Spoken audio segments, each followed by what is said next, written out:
Welcome, dear listener, to another gentle journey through the shadows of history. Tonight, we invite you to settle back, perhaps pull a soft blanket closer, and allow your mind to drift into the marble columns and dusty agoras of ancient Athens. You are safe here in your comfortable present, wrapped in the certainty of modern freedoms, as we explore a time when asking the wrong question could cost you everything. The birthplace of democracy was also the graveyard of many who dared to think too deeply. Please consider subscribing to the channel and drop a comment below tonight. We'll walk alongside the forgotten philosophers who shuffled through Athens in worn sandals, their stomachs empty, but their minds burning with dangerous questions. We'll witness the final moments of history's most famous questioner as he drinks poison for the crime of making people think. We'll sift through the ashes of lost wisdom, examining fragments of texts that once challenged empires. And finally, we'll recline at an elegant symposium where wine flows freely and brilliant minds debate love and truth, served by those who will never taste such intellectual freedom. Imagine yourself in a city where philosophy was born, yet philosophers were rarely welcome, where the very act of questioning authority, tradition, or the gods themselves could lead to exile or death. This is ancient Athens, where the price of wisdom was often everything one held dear. The sun set slowly over the Acropolis as we begin this journey into a world where thinking too much was the most dangerous occupation of all. The marble gleams in the fading light, and the shadows grow long across streets where brilliant minds once walked in fear. Let us step into their world, where poverty and persecution were the philosophers' closest companions.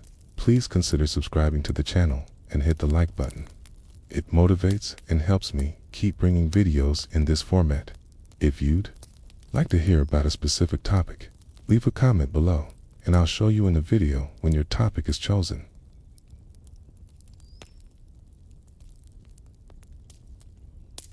Picture yourself waking in a cramped, windowless room above a pottery shop in the Keramikos district of Athens. The year is 400 BCE, and you are a philosopher, which means, more often than not, that you are also desperately poor. The morning light filters through gaps in the wooden shutters, illuminating the sparse furnishings that constitute your entire worldly wealth. A single wooden stool, a rough blanket woven from coarse wool, and a collection of papyrus scrolls that represent years of careful thought and observation. Your stomach gnaws at you with a familiar ache of hunger.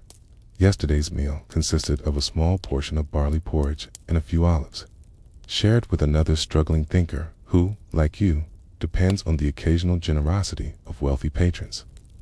The scent of fresh bread wafts up from the bakery below, taunting you with its warm, yeasty richness.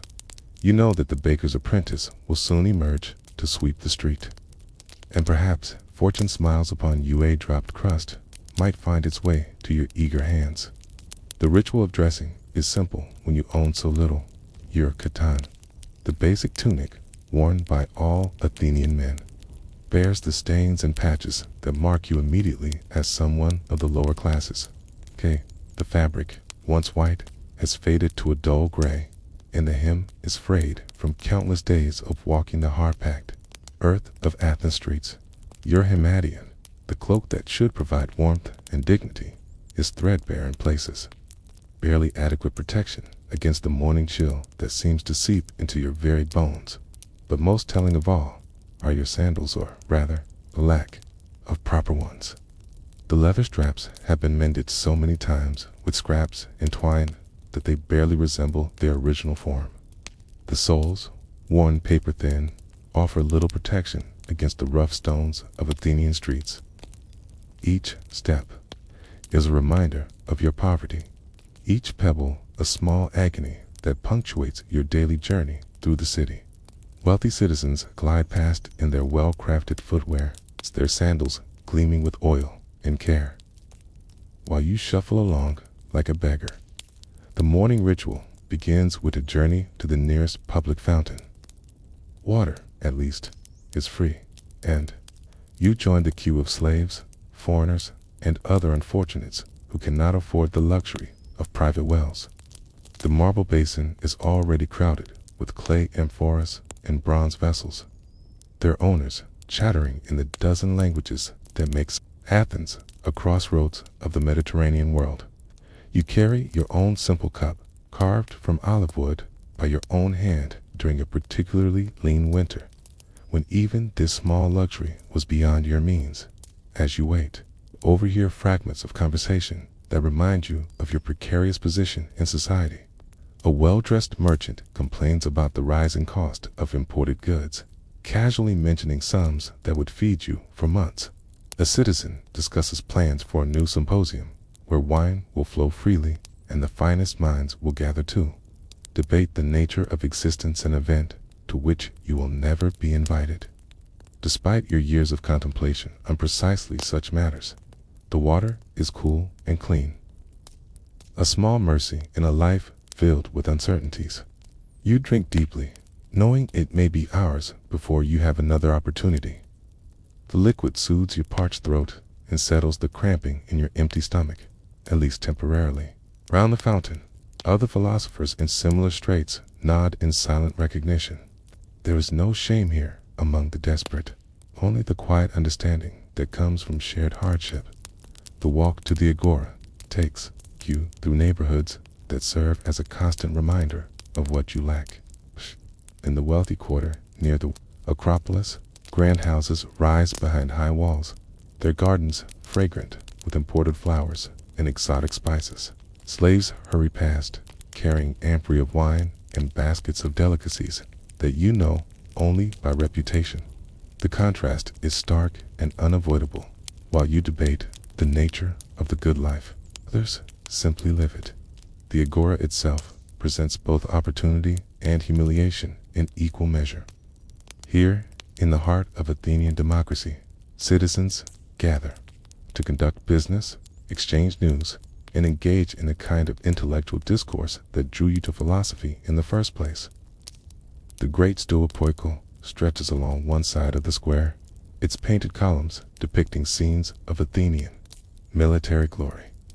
Under its shade, groups of men cluster around speakers who expound on politics, ethics, and natural philosophy. This is where you hope to find your daily bread, not through the labor of your hands, but through the labor of your mind. You position yourself near one of the more prominent speakers, listening carefully for an opportunity to interject a thought-provoking question or offer an alternative perspective. Your goal is simple: to demonstrate your intellectual worth to someone wealthy enough to invite you to dinner, or perhaps even to offer more permanent patronage. But the reality is often harsh and humbling. Your appearance immediately marks you as an outsider to the comfortable world of Athenian intellectual life. Citizens engaged in serious discussion tend to dismiss contributions from those who look like beggars, regardless of the quality of their insights. More than once, you've watched a wealthy young man receive praise for repeating an idea you voiced moments earlier, simply because his fine clothes and confident bearing commanded respect in ways your wisdom never could. The morning passes in a familiar pattern of hope and disappointment. You approach groups of discussants, offering carefully crafted observations designed to showcase your understanding of complex philosophical problems.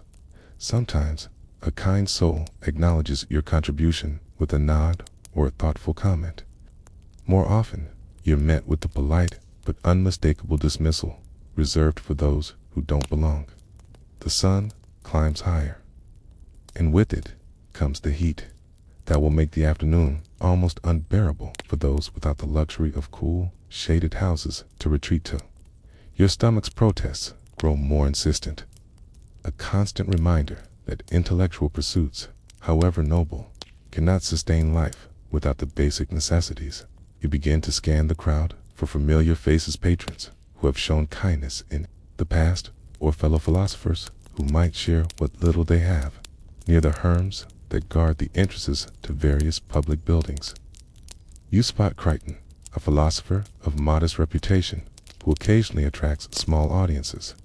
His circumstances are only marginally better than your own, but he has managed to cultivate a relationship with a wealthy widow who enjoys philosophical conversation.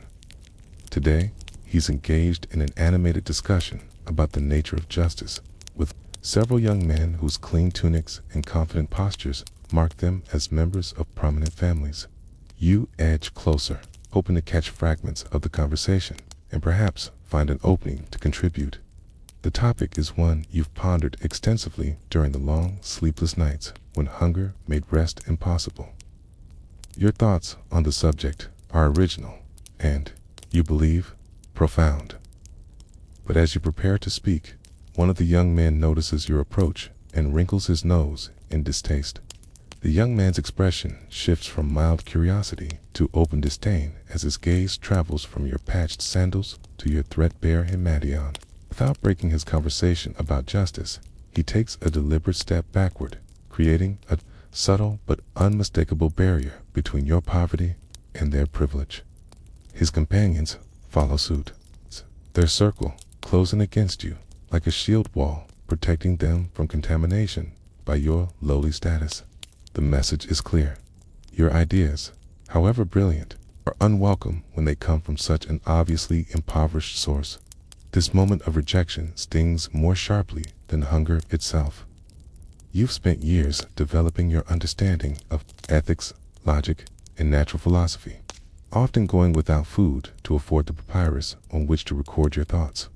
Yet here, in the supposed birthplace of rational discourse, your poverty renders your wisdom invisible. The cruel irony is not lost on you. These young men discuss justice while demonstrating its absence, debate virtue while practicing vice, and speak of wisdom while displaying profound foolishness. You retreat to the shade of a plane tree, watching as the group continues their discussion with animated gestures and confident voices. Their teacher, Crichton, occasionally glances in your direction with what might be sympathy, but he makes no move to include you. He cannot afford to alienate potential students, and associating with someone of your obvious poverty would damage his carefully cultivated reputation. In Athens, perception often matters more than truth, and the perception of a philosopher surrounded by beggars would quickly end any hopes of attracting wealthy patrons. The morning grows warmer, and with it comes the daily theater of Athenian society.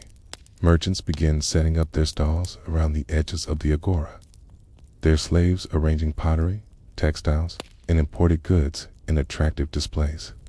The aroma of cooking food drifts from several directions, roasting meat from a sacrifice at a nearby temple, fresh bread from a baker's stall, and the sharp, tangy scent of cheese aging in clay vessels. Your stomach responds with audible protests that earn disapproving looks from passers-by. A group of Hittite-educated courtesans who often attend symposiums and engage in intellectual conversation passes near your tree. Their chitons are dyed in rich colors, their hair elaborately arranged with golden ornaments, and their conversation sparkles with wit and learning. One of them, a woman named Aspasia, whose reputation for wisdom rivals that of many male philosophers, pauses to listen as you mutter a response to an overheard philosophical argument. For a moment, your eyes meet, and you see something like recognition in her gaze, perhaps an understanding of what it means to be intellectually gifted but socially constrained. But the moment passes quickly. Her companions draw her away, their laughter ringing across the square as they move toward a more fashionable part of the agora. You're left alone with the bitter knowledge that even the courtesans, despite their own precarious social position, enjoy more intellectual freedom and respect than you do. They dine with the wealthy, participate in sophisticated discussions, and are valued for their minds as much as their beauty. Meanwhile, you struggle to earn enough respect to receive table scraps. As the sun reaches its zenith, Agora fills with the full spectrum of Athenian society. Citizens in their finest tunics debate politics and philosophy with the confidence that comes from never having worried about their next meal. Metaxphoring residents who contribute to Athens' economy but can never achieve full citizenship conduct their business with the careful deference required of their status. Slaves move through the crowd like shadows, invisible except when their services are needed, take their own thoughts and opinions as irrelevant to the free citizens as yours are to the wealthy. You observe this social hierarchy with a detached analysis of someone who exists on its margins.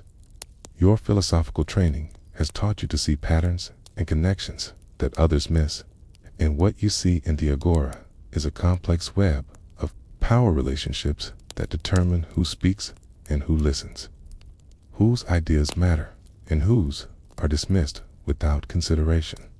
The democracy that Athens prides itself on extends only to a select few, and intellectual merit alone cannot breach the walls of class and wealth that separate the heard from the unheard. The afternoon brings a new challenge as you witness a scene that will become all too familiar in the years to come. A philosopher named Anaxagoras' theories about the sun being a red-hot stone rather than a god have already drawn criticism from religious conservatives. Stands before a hostile crowd near the painted stoa. His crime is not just intellectual lights, social, by suggesting that the gods might not control natural phenomena.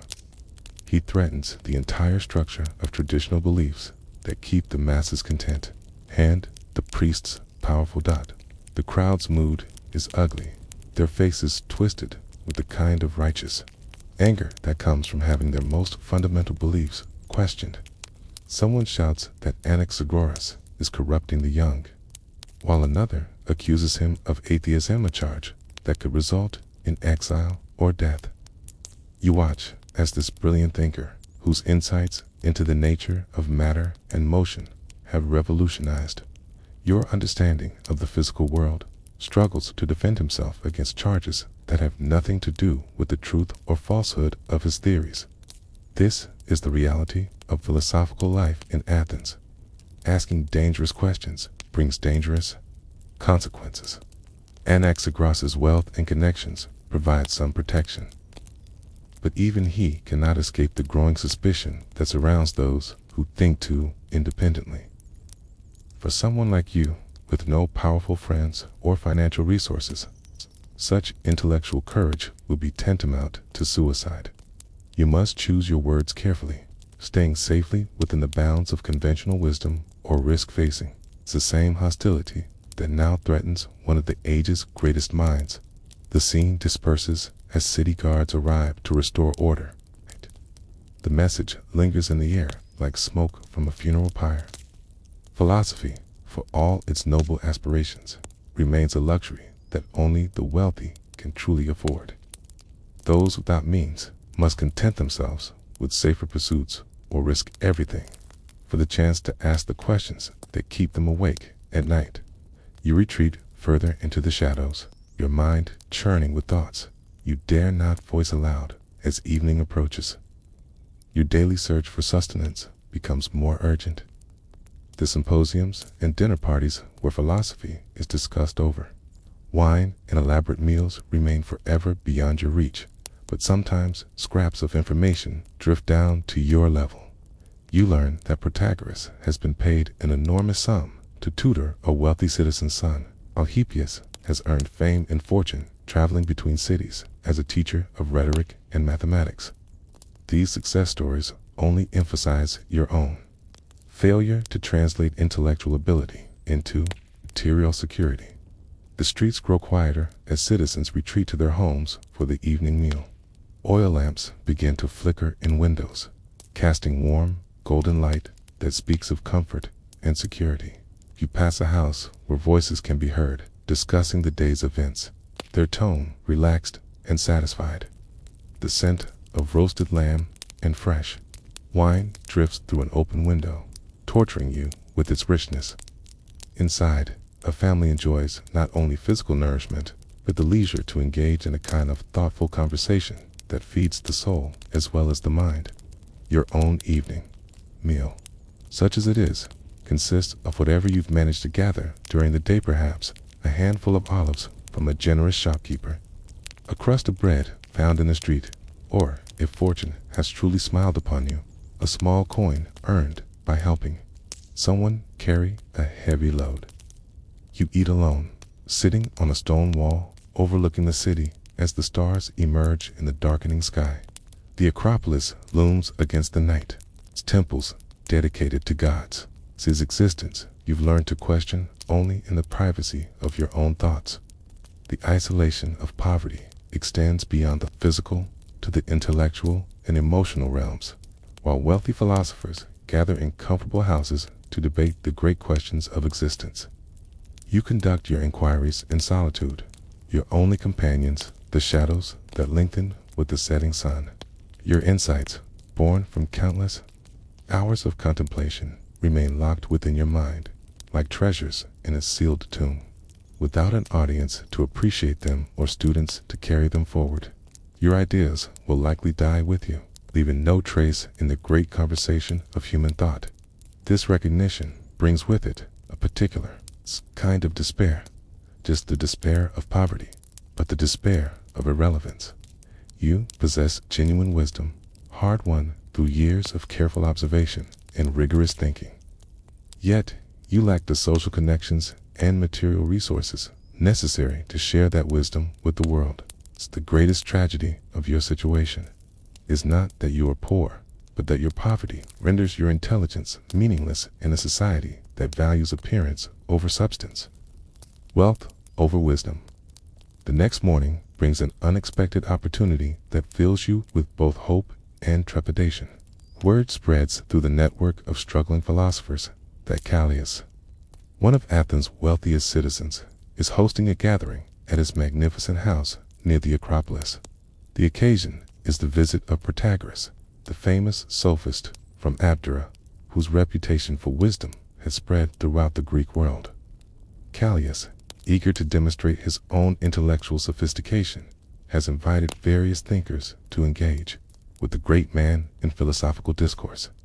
More importantly, for someone in your circumstances, it's whispered that food will be provided, not just a simple fare of bread and olives, but a proper feast with meat, wine, and delicacies that you've only heard described in the conversations of the wealthy. Your stomach clenches with anticipation at the mere thought of a full meal, while your mind races with the possibility of finally demonstrating your intellectual worth to an audience capable of appreciating it. The challenge, of course, lies in gaining entry to such an exclusive gathering.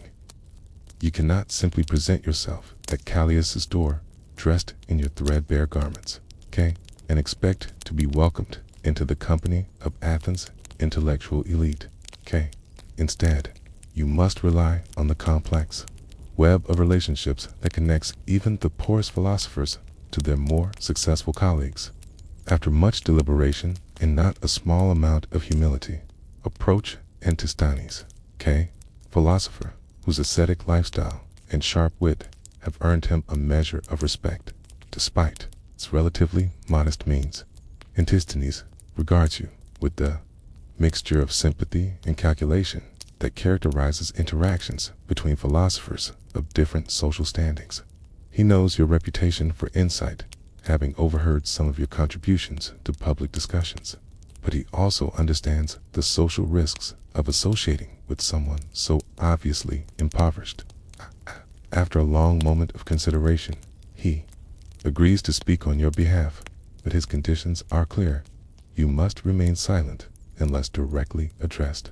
You must not embarrass him through any display of desperation. And you must understand that this opportunity comes with no guarantee of future invitations. You agree to these terms eagerly, perhaps too eagerly, betraying the extent of your hunger, both physical and intellectual. The hours pass slowly as you prepare for the evening, bathing in the cold water of a public fountain and attempting to make your appearance as respectable as possible. You mend the worst tears in your kitten with careful stitches, oil your hair with olive oil begged from a sympathetic merchant, and practice the kind of measured, dignified bearing that you hope will disguise your desperation as the sun begins its descent toward the western hills. You make your way through the winding streets that lead to the wealthy quarter of the city. The houses here are grand beyond anything in your daily experience, their walls rising high above the street to protect the privacy and comfort of their inhabitants. Gardens overflow with exotic plants and flowers, their fragrances mingling in the warm evening air. The sound of fountains and the gentle murmur of conversation drift over the walls, creating an atmosphere of civilized tranquility that seems to belong to another world entirely. Callias's house stands out even among these impressive dwellings. The entrance is flanked by marble columns carved with intricate patterns, and the bronze doors are decorated with scenes from mythology rendered by master craftsmen. Slaves in clean tunics move about the courtyard, lighting oil lamps and making final preparations for the evening's entertainment. The contrast with your own humble circumstances is so stark that for a moment you question whether you truly belong in such a place. Regardless of your intellectual qualifications, Antisthenes meets you at a side entrance. His own appearance carefully calculated to project philosophical seriousness without suggesting poverty. He leads you through a garden where peacocks strut among carefully tended flower beds, their cries echoing off the marble walls. The opulence is overwhelming.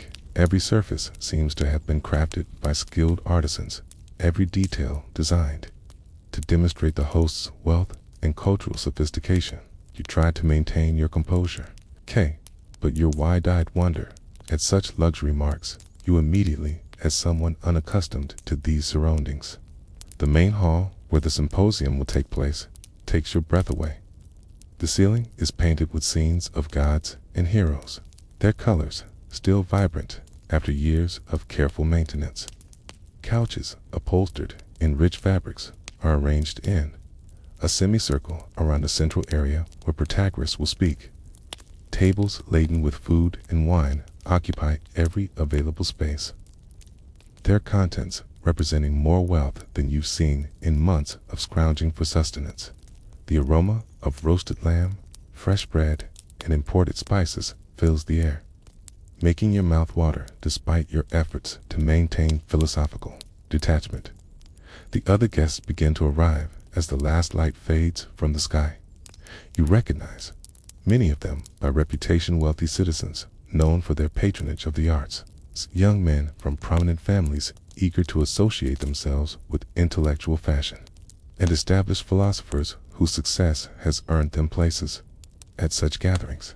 Their clothes are fine, their manners polished, and their conversation flows with the confidence that comes from never having to worry about basic survival.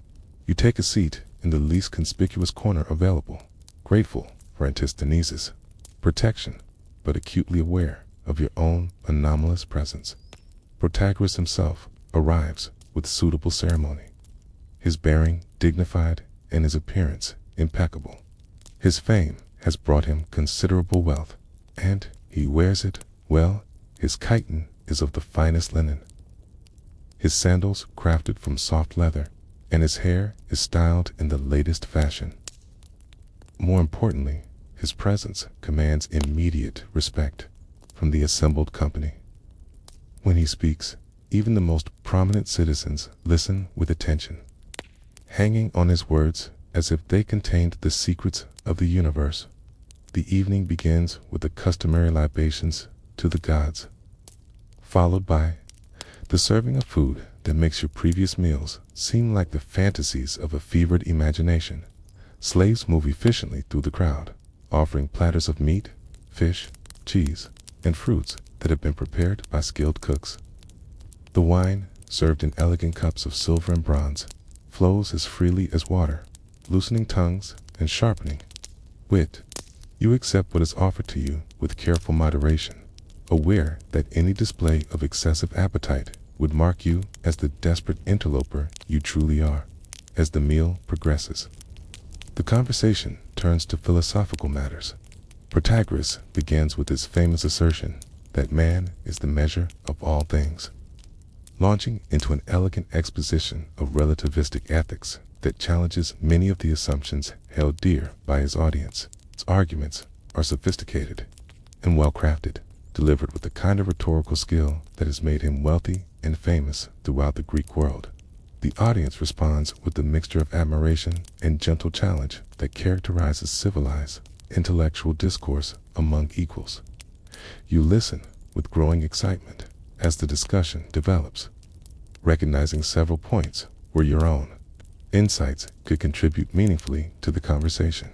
Your years of solitary reflection have led you to conclusions that differ from those being expressed, and you believe you could offer perspectives that would enrich the dialogue. However, Antisthenes' warning echoes in your mind, reminding you of the precarious nature of your position in this gathering. The evening wears on, and the combination of wine and philosophical stimulation creates an atmosphere of intellectual intoxication. Arguments become more heated, positions more extreme, and the participants more willing to challenge conventional wisdom. Several times, you find yourself on the verge of speaking, your insights burning within you like fire, but each time you catch yourself remembering the price of overstepping your bounds. Finally, during a discussion of justice and social order, an opportunity arises that you cannot resist. A young aristocrat makes an assertion about the natural superiority of the wealthy that strikes you as both logically flawed and morally reprehensible. Without thinking, you find yourself speaking. It's offering a carefully reasoned counterargument that draws on your deep understanding of both ethics and human nature. For a moment, the hall falls silent as all eyes turn toward you, and you realize that you have violated the unspoken rules that govern your presence here. The reaction is swift and telling. Some of the guests look surprised, others annoyed, and a few openly contemptuous. The young aristocrat whose argument you challenged flushes with anger, clearly unused to having his opinions questioned by someone of your obvious inferior status. Callias, the host, frowns with displeasure at this disruption of his carefully orchestrated evening. Only Protagoras himself seems genuinely interested in your point, nodding thoughtfully as he considers the implications of what you said. But even the great Stoic's apparent approval cannot protect you from the social consequences of your breach of protocol. Antisthenes shoots you a warning look, his embarrassment evident in his flushed face and tense posture. The conversation resumes, but the atmosphere has changed subtly, becoming cooler and more exclusive. You are no longer merely invisible, you have become actively unwelcome. Your presence, a reminder of the social boundaries that such gatherings exist to reinforce. The remainder of the evening passes in a haze of regret and self-recrimination. You sit in silence, watching as the discussion continues without you. Your moment of intellectual courage having earned you nothing but exclusion and disappointment. The food, so eagerly anticipated, turns to ash in your mouth as you contemplate the price of speaking truth to power. When the gathering finally concludes and the guests begin to depart, you slip away quietly, avoiding the disapproving gazes that follow your retreat.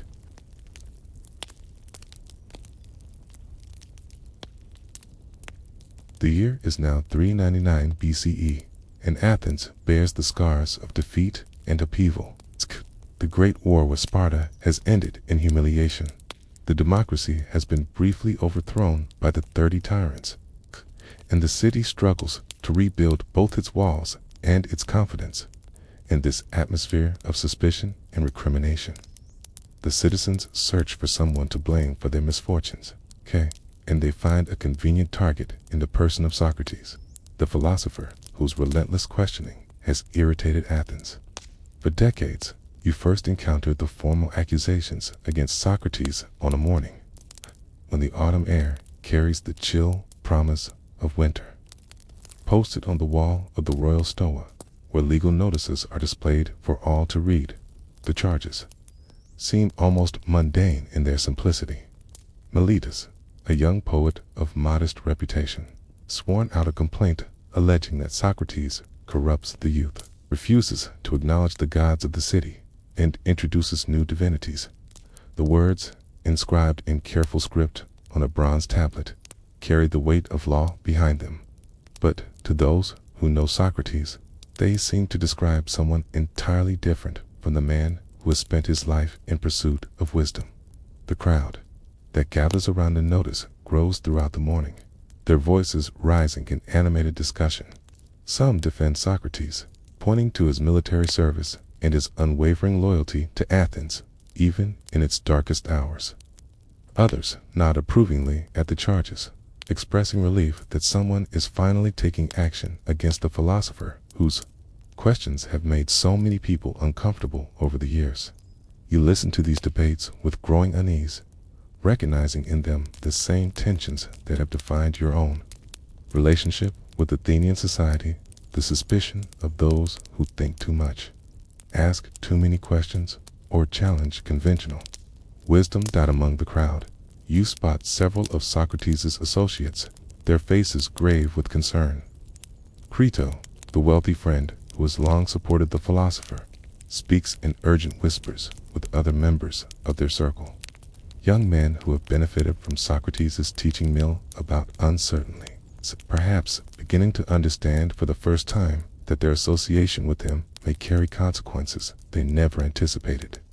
The atmosphere is thick with a kind of tension that precedes a thunderstorm, the electric charge of danger building in the air. As you observe these reactions, your mind turns to your own experiences with the man who now faces trial for his life.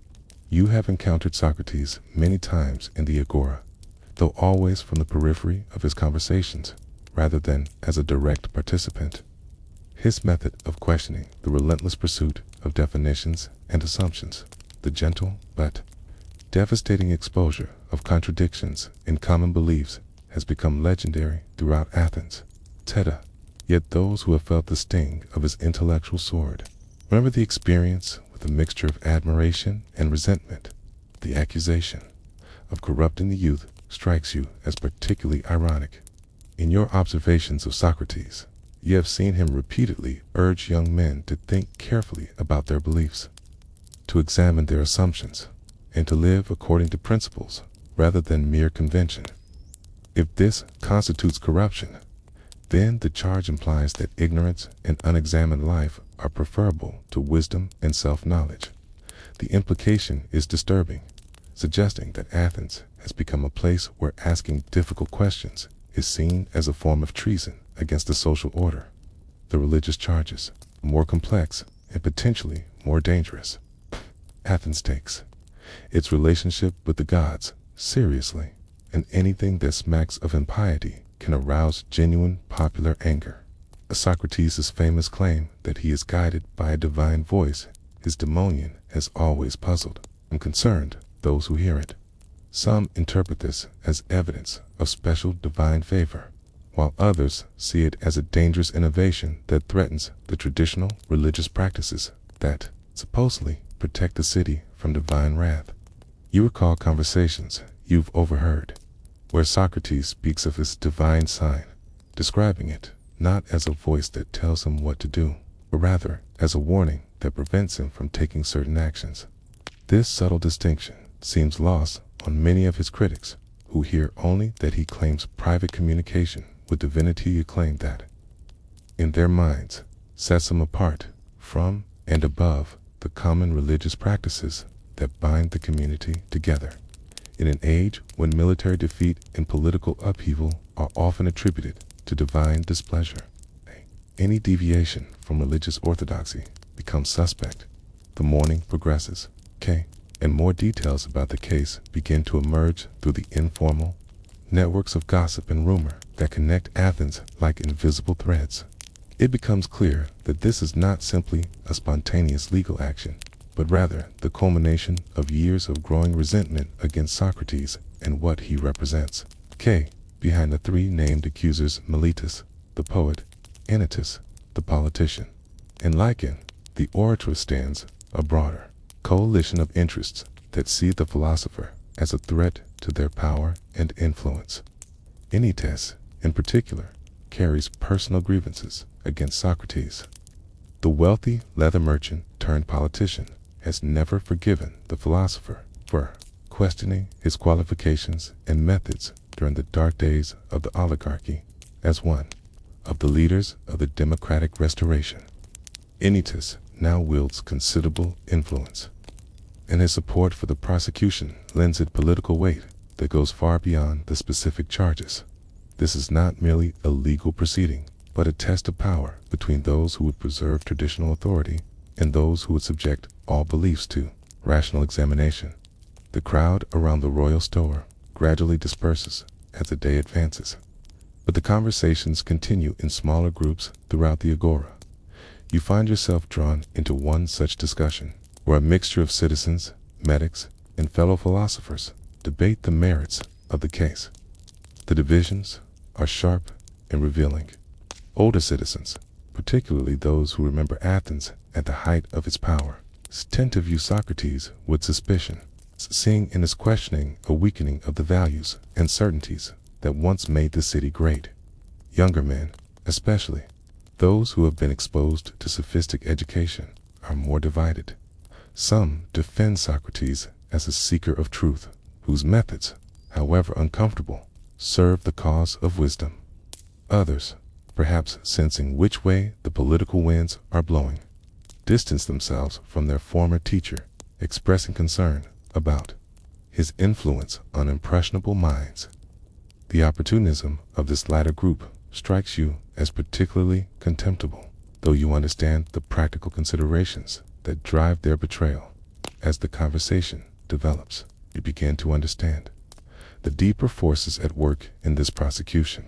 Athens has always been suspicious of intellectuals who question traditional beliefs, but recent events have heightened these suspicions to dangerous levels.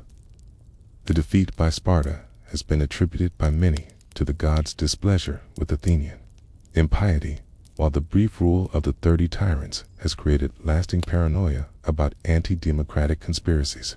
In this atmosphere, Scantisex becomes a convenient scapegoat for all manner of social and political anxieties. The case against Socrates also reflects broader tensions about education and its proper role in society.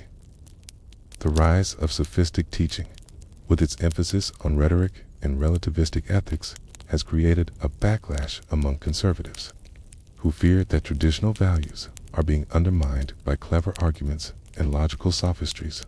Socrates, despite his fundamental differences with the sophists, becomes tarred with the same brush, seen as another dangerous intellectual who corrupts young minds with his subtle reasoning. Your own experiences as a struggling philosopher give you particular insight into these dynamics. You have felt the suspicion and hostility that Athens directs toward those who think too independently, and you understand how easily intellectual inquiry can be mischaracterized as social subversion. The charges against Socrates represent an extreme version of the prejudices you face daily. The assumption that philosophical questioning is inherently dangerous and that those who engage in it are enemies of social stability. As evening approaches and the agora begins to empty, you reflect on the significance of what you've witnessed. The prosecution of Socrates marks a turning point in the relationship between philosophy and political power in Athens. No longer can thinkers assume that their pursuit of wisdom will be tolerated, even if it remains marginal to the main concerns of society. The message is clear: question too much, challenge too many assumptions, and you risk everything, not just social acceptance or material comfort, but your very life. The implications extend far beyond Socrates himself. If the greatest philosopher of the age can be prosecuted for asking uncomfortable questions, what hope do lesser thinkers have for intellectual freedom?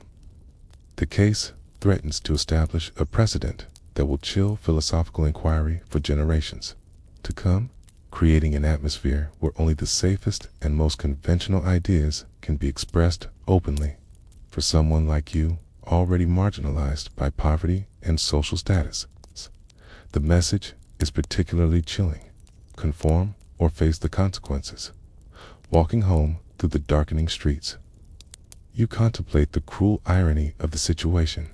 Athens, the city that gave birth to philosophy and prided itself on the freedom of its citizens, now turns against the very intellectual traditions that made it great. The trial of Socrates represents not just an attack on one man, but an assault on the principle that truth is worth pursuing, regardless of the discomfort it may cause.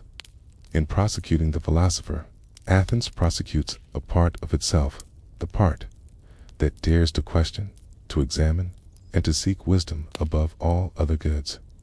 The morning of Socrates' trial dawns gray and overcast, with heavy clouds gathering over the Acropolis like an omen of the day's grim proceedings.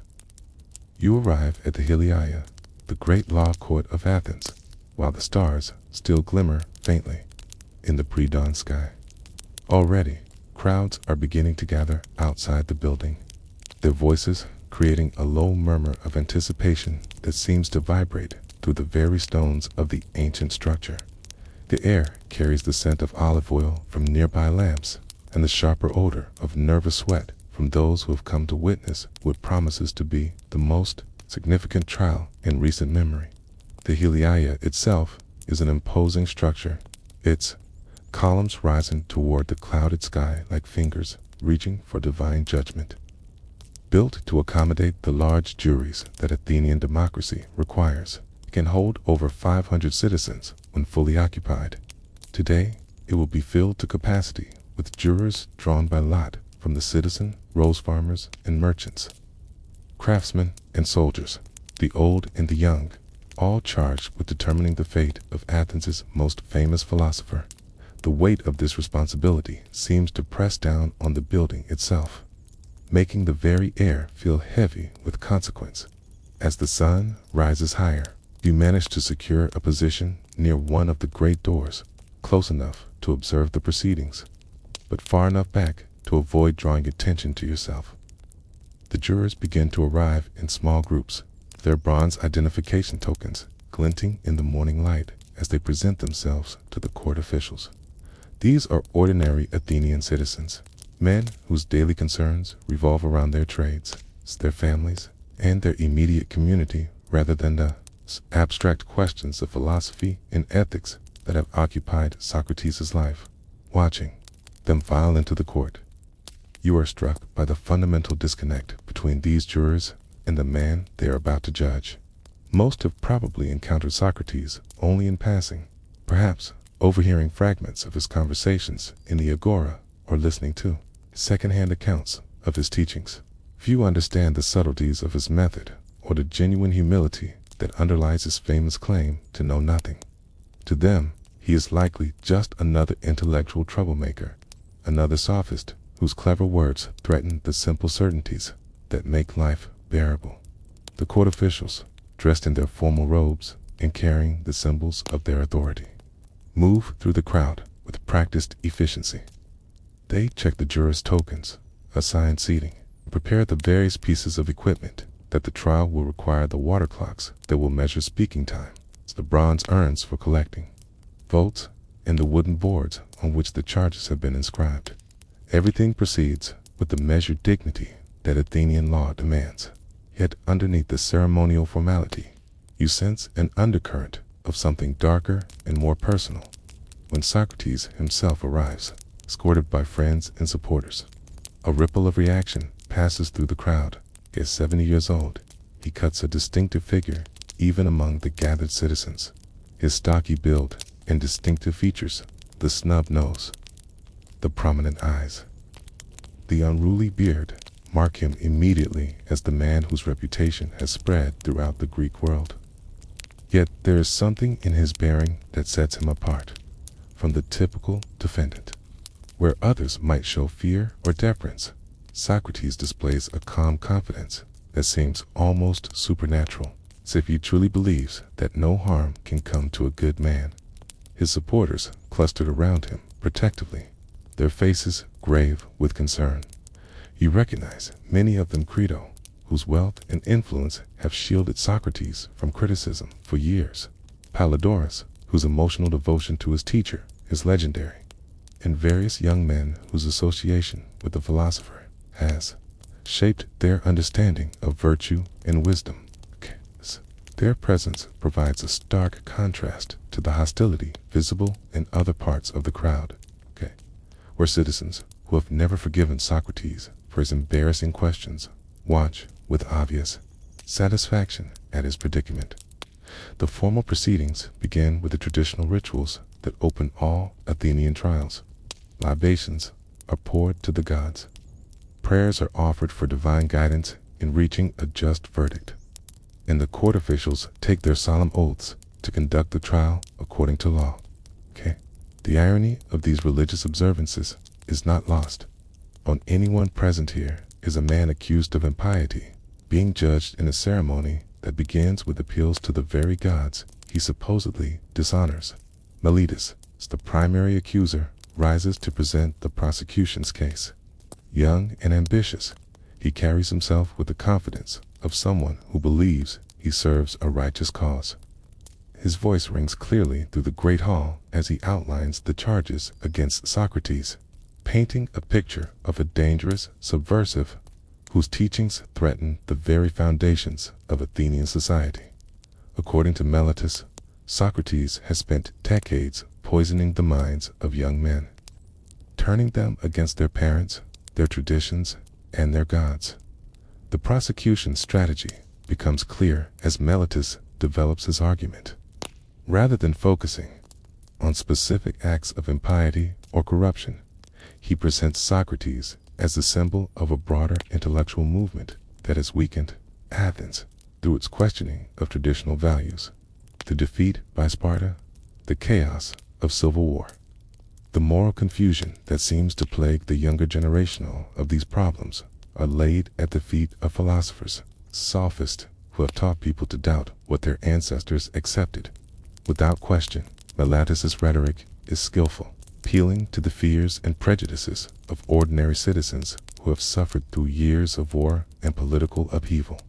He speaks of young men who have lost respect for their elders, of traditional religious practices abandoned in favor of foreign innovations, of the corrosive effect of intellectual skepticism on social cohesion. His words paint Socrates not as a harmless eccentric, but as a clear and present danger to everything that makes Athens great.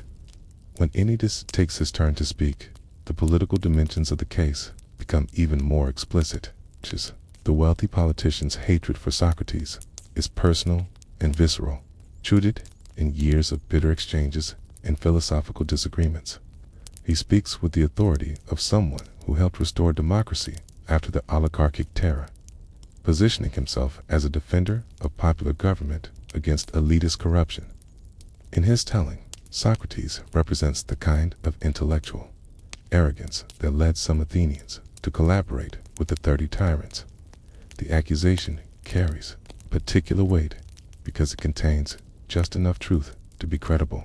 Some of Socrates' associates, most notably Creatus and Charmides, did indeed serve the oligarchic regime that briefly overthrew the democracy, while Socrates himself remained in Athens and refused to participate in their crimes. His philosophical influence on these men cannot be entirely dismissed. Tis exploits this connection skillfully, suggesting that Socratic questioning inevitably leads to contempt for democratic institutions and popular wisdom. Lacan, the third accuser, focuses on the corruption of youth from a different angle. As a professional orator, he understands how to manipulate emotions and prejudices, and he paints vivid pictures of young men led astray by Socratic dialectic. He describes sons who no longer respect their fathers, students who challenge their teachers, and citizens who question laws they should simply obey. His words resonate with many jurors who have probably experienced generational conflicts in their own families, and who may blame intellectual influences for their children's rebelliousness. The cumulative effect of these accusations is powerful and disturbing. Together, the three prosecutors present Socrates as a threat to everything the jurors hold dear: their families, their traditions, their political system, and their relationship with the gods. They offer the jury a simple choice: condemn the philosopher and restore social harmony, quit him and accept responsibility for the continued corruption of Athenian society. When Socrates rises to defend himself, the contrast with his accusers is immediately apparent. where they spoke with passion and rhetorical flourish. He begins with characteristic irony and self-deprecation. He claims to be unpracticed in the language of the courts, despite his 70 years of life in Athens, and asks the jurors to bear with his simple, honest speech. This pose of naivety might have been endearing in other circumstances, but in the charged atmosphere of the trial, it strikes some jurors as either arrogant or disingenuous. His defense strategy proves to be his undoing, rather than directly addressing the charges or appealing for mercy. Cretes uses the occasion to deliver what amounts to a philosophical lecture on the nature of wisdom and the importance of the examined life. He recounts the story of the Delphic oracle's pronouncement that no one is wiser than Socrates, and his subsequent discovery that most people's confidence in their knowledge is unfounded. This tale, intended to demonstrate his humility in service to the god Apollo, instead reinforces the impression that he considers himself superior to ordinary citizens. The philosopher's famous comparison of himself to a gadfly, stinging the lazy horse of Athens into action, is perhaps the most damaging moment of his defense. While he intends it as a metaphor for his beneficial role in stimulating critical thinking, many jurors hear it as an admission that he deliberately annoys and provokes people. The image of the persistent, buzzing insect that will not leave this horse in peace resonates with citizens who have long found Socrates' questioning irritating and presumptuous. Throughout his speech, Socrates maintains the same intellectual approach that has characterized his entire life. He asks probing questions, exposes logical contradictions, and challenges his listeners to think more carefully about fundamental issues. While this method has won him devoted followers among the intellectually curious, it proves singularly inappropriate for a legal defense before a jury of ordinary citizens. His refusal to abandon his philosophical persona, even when his life hangs in the balance, strikes many as evidence of the arrogance his accusers have described. The voting process unfolds with the mechanical precision that characterizes Athenian legal procedures. Each juror receives 2 bronze discs, one with a solid axle for conviction, one with a hollow axle for acquittal. They file past the voting urns, depositing their chosen disc in the decisive urn, while placing the other in a collection vessel that will not be counted. The entire process is designed to ensure secrecy and fairness. Watching it proceed, you sense that the outcome has already been determined by forces larger than individual judgment. When the votes are counted, the result sends a shock through the courtroom, despite being anticipated by many observers. By a margin of some 30 votes, fully 280 to 220 in a jury of 500. Socrates is found guilty of the charges against him. The narrow margin suggests deep division among the citizens, but it is sufficient to seal the philosopher's fate. The great questioner of Athens has been judged and found wanting by the very people whose assumptions he spent his life examining. The verdict represents more than just the condemnation of one man. It marks a turning point in the relationship between intellectual inquiry and popular democracy in Athens. The message is clear. Philosophical questioning, however well-intentioned, will not be tolerated if it challenges the fundamental beliefs and values that hold society together. The jury's decision reflects not just personal animosity toward Socrates, but a broader fear that unrestricted intellectual freedom poses an existential threat to social order.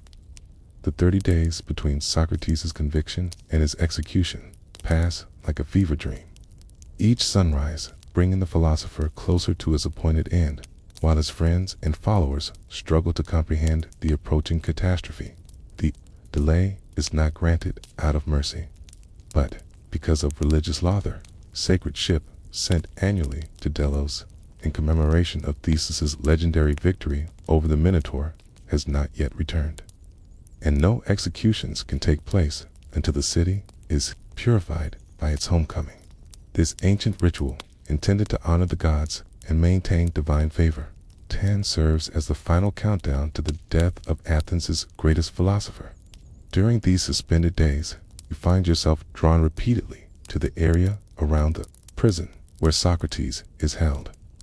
The building itself is unremarkably squat, stone structure near the agora that serves to contain those awaiting trial or punishment. Its thick walls and small, barred windows speak of security rather than comfort. Yet somehow, the knowledge that Socrates inhabits one of its cramped cells transforms the humble building into something approaching a shrine. Citizens pass by with curious glances, some pausing to mutter prayers for the prisoner's soul, others spitting in the dust to express their contempt for the condemned. The conversations that take place in Socrates' cell during these final weeks become the stuff of legend even before his death.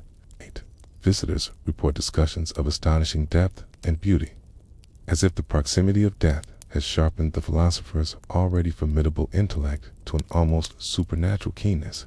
He speaks of the soul's immortality with a conviction that seems to grow stronger as his execution approaches, offering arguments for survival after death that comfort his grieving friends, while challenging their assumptions about the nature of existence itself.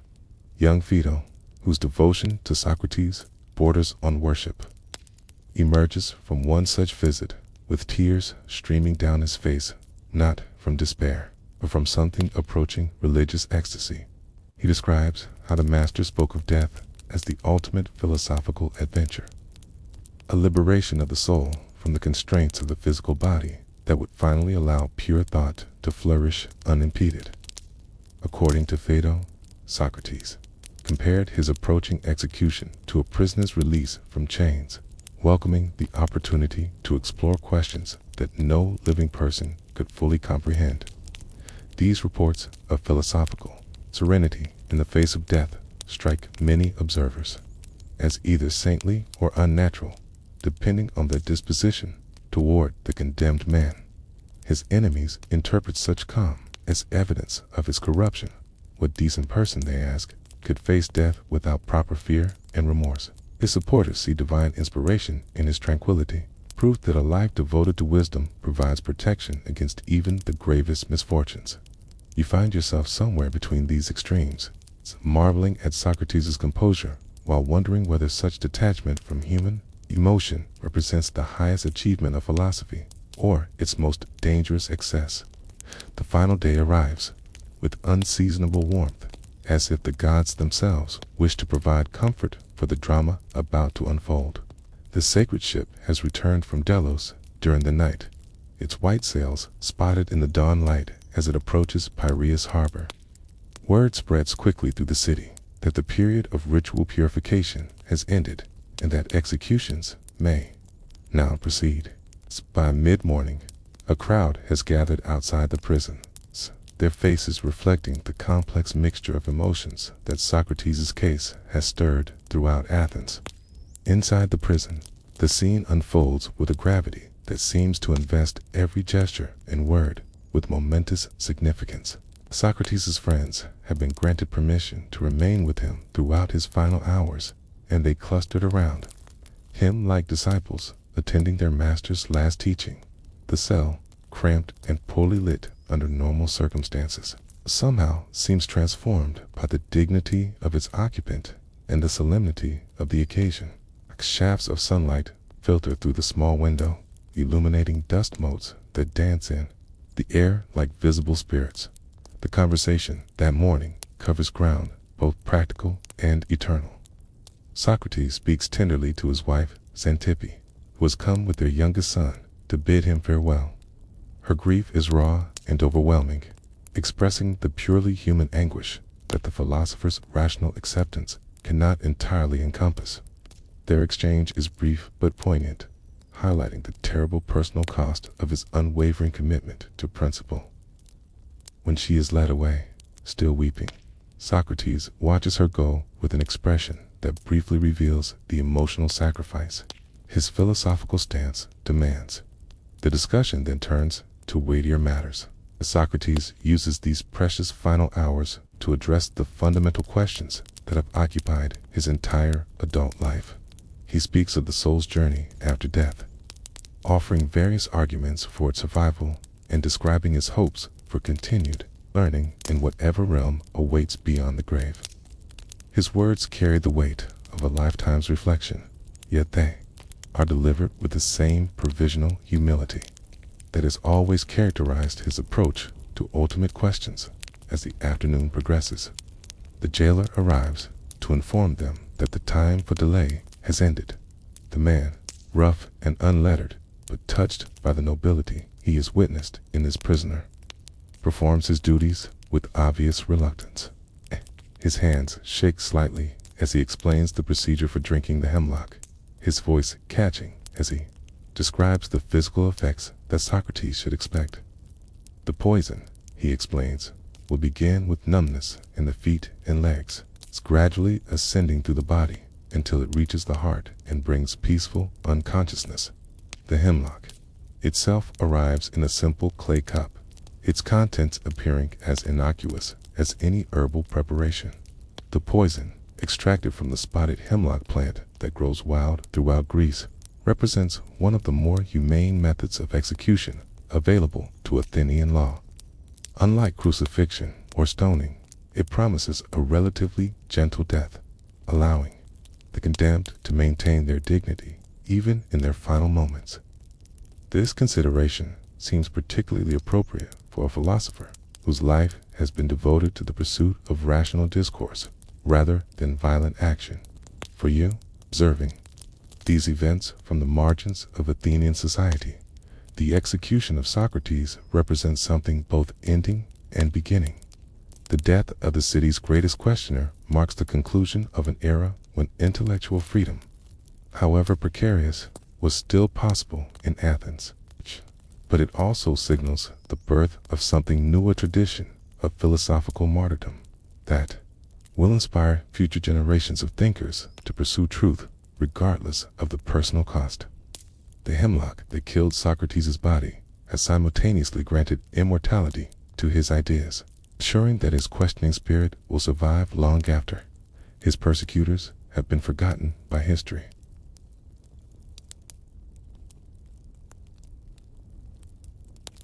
Imagine yourself standing in the shadows of the great library of Alexandria as the sun sets over the Mediterranean, its dying light casting long shadows across the marble corridors where the accumulated wisdom of centuries rests in papyrus scrolls and parchment codices. The year is 391 CE. In the world you have known, a world where Greek philosophy flourished alongside Egyptian astronomy. It's where Persian mathematics mingled with Jewish theology, where the great minds of antiquity engaged in conversations that spanned languages and cultures, about to vanish forever in a conflagration that will echo through the ages. You have spent the better part of your life among these scrolls, not as a scholar of high renown, but as one of the countless scribes and copyists whose patient labor has preserved the intellectual heritage of the ancient world. Your fingers are permanently stained with ink, your back bent from countless hours hunched over writing tables, your eyes strained from deciphering faded texts by the flickering light of oil lamps. Yet, despite these physical tolls, you've been privileged to witness the greatest concentration of human knowledge ever assembled under one roof. The library, founded 3 centuries earlier by the Ptolemies who inherited Egypt from Alexander's empire, has grown beyond its founder's wildest dreams. Its collection numbers into hundreds of thousands of scrolls, representing every field of human inquiry known to the ancient world. Here rest the complete works of philosophers whose names will echo through eternity: Aristotle's lost dialogues, the complete corpus of Theophrastus's botanical observations, the mathematical treatises of Archimedes that would not be rediscovered for over a millennium. But tonight, as you move through the familiar corridors one final time, you know that this treasury of knowledge faces imminent destruction. The rising tide of Christian zealotry, led by the fierce Archbishop Theophilus, has finally turned its attention to what they consider the last bastion of pagan learning in the civilized world. For months, tensions have been building between the new faith and the old wisdom, each viewing the other as an existential threat to its vision of truth and salvation. The irony is not lost on you that Christianity itself owes much to the philosophical traditions housed within these walls. The theological sophistication of the Church Fathers, their methods of argumentation, even their understanding of divine nature, all draw heavily on the Greek philosophical traditions that Christian mobs now seek to destroy. Yet, in their fervor to purge the world of pagan influence, these zealots seem blind to the intellectual debt they owe to the very traditions they would eliminate. As you pass through the section devoted to natural philosophy, your hand trailing along the wooden shelves that have been your constant companions for so many years, you reflect on the irreplaceable treasures that surround you. Here are the complete works of Democritus, whose atomic theory anticipated modern physics by over 2 millennia. The rest, the lost books of Aristotle's Poetics, containing his analysis of comedy that would have provided insights into ancient dramatic theory to rival his famous treatment of tragedy. In the mathematical section, scrolls contain theorems and proofs that represent the highest achievements of ancient geometry and arithmetic. The complete works of Apollonius on conic sections, mathematical insights that will not be rediscovered until the Renaissance. The astronomical calculations of Hipparchus, whose precise observations of stellar movements provided the foundation for all subsequent Western astronomy. The mechanical treatises of Ctesibius and Hero, describing inventions and engineering principles that would not be matched for centuries after their destruction. The section devoted to medicine holds particular poignancy as you consider what is about to be lost. Here are the complete works of Erasistratus, whose anatomical discoveries rivaled those of Galen, and the surgical treatises of ancient physicians, whose techniques would not be equaled until the modern era. Scrolls describe cataract surgery, brain operations, and pharmaceutical preparations that represent centuries of accumulated medical wisdom.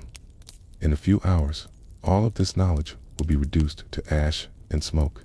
Perhaps most heartbreaking of all is the poetry section, where the complete works of the great lyric poets rest in elegant bindings. The lost plays of Aeschylus, Sophocles, and Euripides, hundreds of dramas that would have provided unimaginable insights into ancient Greek culture and theatrical art. The complete works of Sappho, whose fragments have tantalized scholars for centuries. The epic cycles that told stories parallel to Homer's Iliad and Odyssey, providing alternative versions of the Trojan War and its aftermath.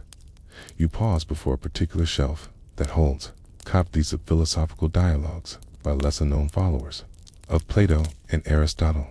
These works, known to ancient readers but lost to posterity, contain debates and arguments that would have enriched philosophical discourse immeasurably. Tonight, centuries of careful reasoning, subtle argument, and profound insight would disappear forever, leaving only the faintest echoes in the works of later authors who quoted brief passages. The sound of approaching footsteps and angry voices interrupts your melancholy reverie. Through the windows, you can see the flickering light of torches as the Christian mob advances on the library. Their chants fill the night air with calls for the destruction of pagan wisdom and the purification of the city. Archbishop Theophilus himself leads the procession, his face illuminated by torchlight, as he raises his staff and calls down divine blessing on their destructive mission. You have witnessed this scene before in smaller, libraries and private collections throughout Alexandria. The pattern is always the same righteous denunciation of pagan learning. Dramatic speeches about the corruption of pure Christian souls by heathen philosophy. Then the systematic destruction of scrolls that have survived wars, conquests, and natural disasters, only to perish in this orgy of religious fanaticism. In the days that follow, as you emerge from hiding to survey the devastation, the true scope of the loss becomes apparent. The library's ruins still smolder, sending up wisps of smoke that carry with them the last fragments of scrolls, too numerous to count. Among the ashes, you find twisted remnants of bronze fittings and the occasional scrap of parchment.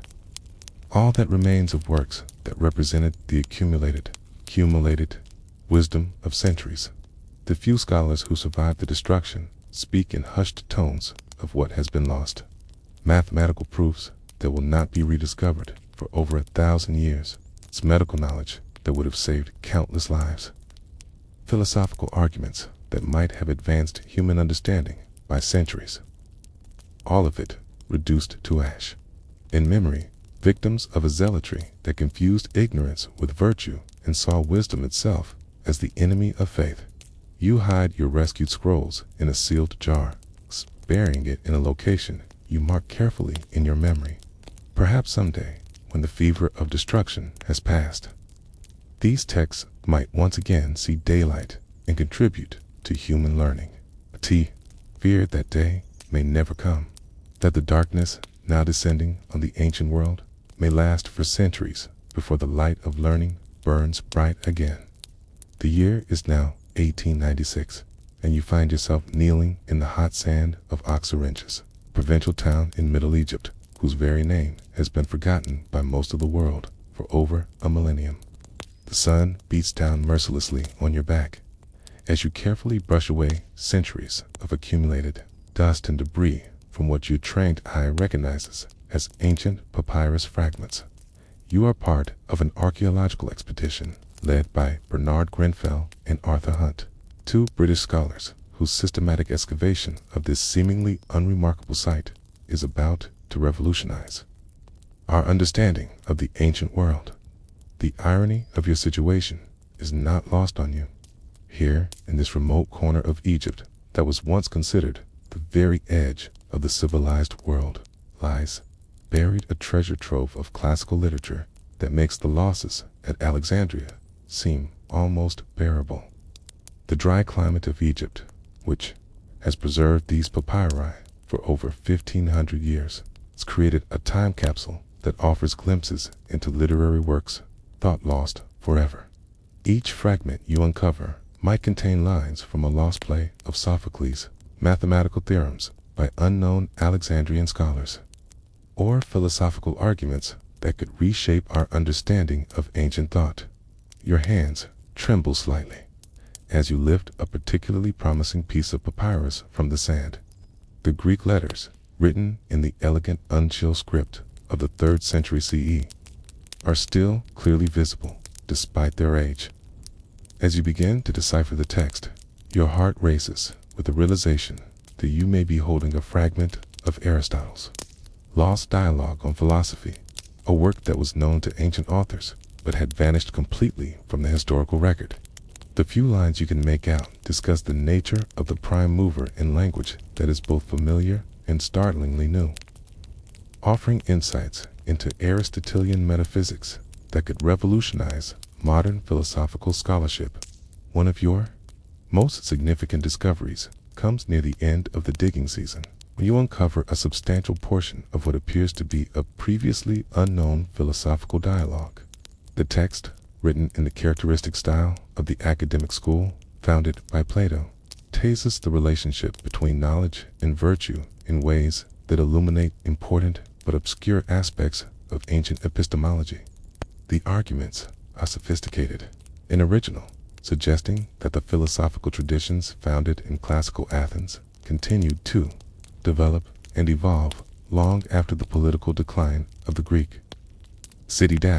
States the preservation of these fragments at Oxyrhynchus results from a combination of favorable environmental conditions and historical accident. The dry climate of Middle Egypt naturally mummified organic materials, while the town's location away from major trade routes protected it from the systematic destruction that befell more prominent centers of learning. Most importantly, the practice of using old papyri as mummy wrapping and padding meant that literary texts were often buried in ways that ensured their survival, even as the libraries and schools where they originated disappeared forever. Working with these fragments requires not just archaeological skill, but also linguistic expertise and historical imagination. Many of the papyri are incomplete, forcing you to reconstruct missing portions through careful analysis of literary style, philosophical content, and comparative study of similar texts. The process is like solving a vast puzzle where most of the pieces are missing, requiring you to infer the shape of the whole from the few surviving fragments. The emotional impact of this work grows stronger with each discovery. Every fragment represents not just lost knowledge, but lost human voices. Ancient scholars, poets, thinkers whose contributions to human understanding vanished when the classical world collapsed. The mathematical treatises embody centuries of patient intellectual labor, while the philosophical texts preserve arguments and insights that might have advanced human wisdom by centuries if they had not been lost. Most poignant of all, the poetic fragments reveal the emotional and artistic sensibilities of people who lived and loved and suffered in ways that transcend the boundaries of time and culture. As your time at Oxyrhynchus draws to a close, you carefully pack the most significant discoveries for transport to museums and universities where scholars will spend decades studying and interpreting them. The fragments will be photographed, transcribed, scribed, and analyzed by specialists who will attempt to place them within the broader context of ancient intellectual history. Some will revolutionize our understanding of particular authors or philosophical schools, while others will remain tantalizing hints of traditions that can never be fully recovered. The work at Oxyrhynchus represents both hope and loss in equal measure. Each discovery demonstrates that more ancient wisdom survives than was previously thought possible, raising the possibility that other sites might yield similar treasures. Yet every fragment also emphasizes the magnitude of what has been permanently lost. The vast libraries and schools whose destruction impoverished human knowledge for over a millennium. The papyri you uncover are like messages in bottles, cast into the desert sand by ancient scholars who could never have imagined that their words would someday be read by people living in an age they could not have conceived. The year is 1906, and you find yourself in the ancient monastery of St. Catherine at the foot of Mount Sinai, surrounded by one of the world's most extraordinary collections of medieval manuscripts. The desert air is thin and dry, perfect for preserving the parchment and papyrus that have rested in these stone chambers for over a millennium. You are here as part of a small team of scholars investigating rumors of significant manuscript discoveries. But nothing has prepared you for what you are about to uncover in the monastery's ancient library. Your attention is drawn to a particular manuscript that the monks identify as a 13th century prayer book. Its pages filled with Byzantine liturgical texts written in elegant Greek minuscule script. The parchment is of exceptionally high quality. It's thick and smooth in a way that suggests considerable expense in its preparation.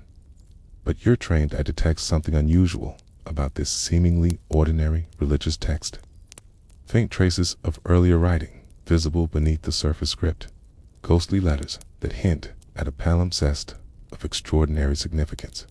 Palimpsests were common in the medieval world, when the cost and scarcity of writing material lead scribes to reuse parchment by scraping or washing away earlier texts before applying new ones. Usually, this practice resulted in the loss of relatively mundane documents, business records, routine correspondence, or copies of texts that existed elsewhere. But occasionally, the economic pressures that drove manuscript reuse led to devastating cultural losses, as irreplaceable works were literally written over and forgotten. Working carefully with magnifying glasses and angled lighting, you begin the painstaking process of deciphering the earlier text hidden beneath the prayer book. The underlying script is different from the surface writing, older, more formal, written in the classical Greek uncial characters used by Byzantine scholars of the 6th and 7th centuries. As the first words become legible, your heart begins to race with the realization that you may have discovered something of unprecedented importance. The text that emerges from beneath the religious prayers is unmistakably philosophical, written in the sophisticated prose style characteristic of late ancient Platonist authors.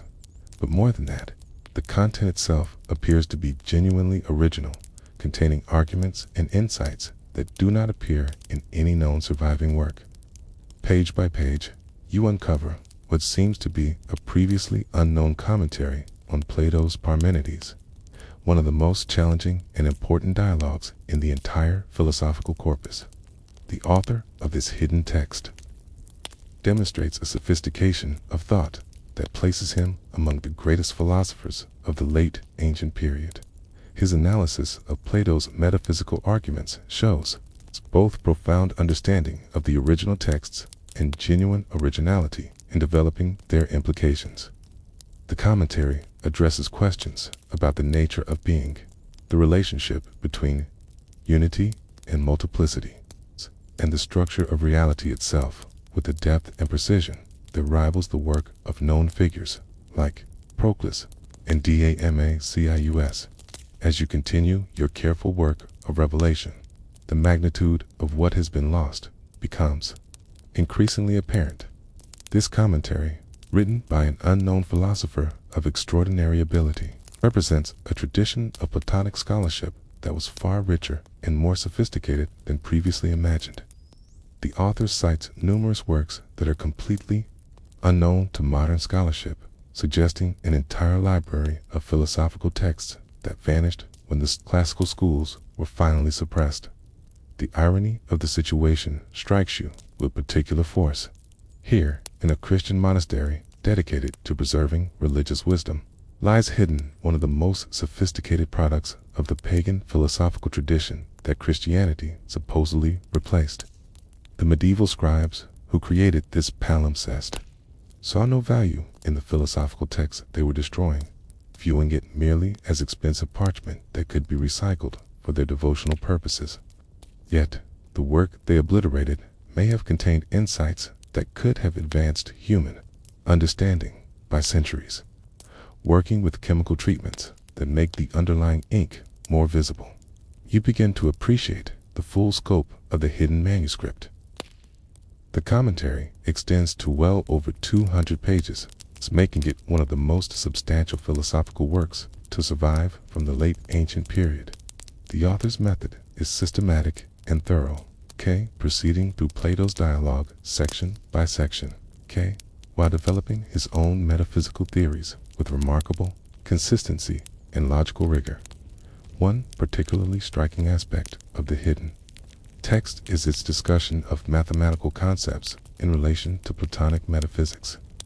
The author demonstrates familiarity with sophisticated geometric and arithmetic techniques, using mathematical analogies to illuminate abstract philosophical points in ways that anticipate later developments in the philosophy of mathematics.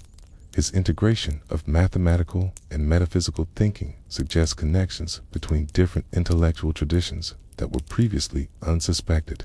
The manuscript also contains extensive quotations from other philosophical works that have not survived independently. These citations provide glimpses into lost treatises by major figures like Iamblichus and Simplicius, preserving fragments of arguments that would otherwise be completely unknown.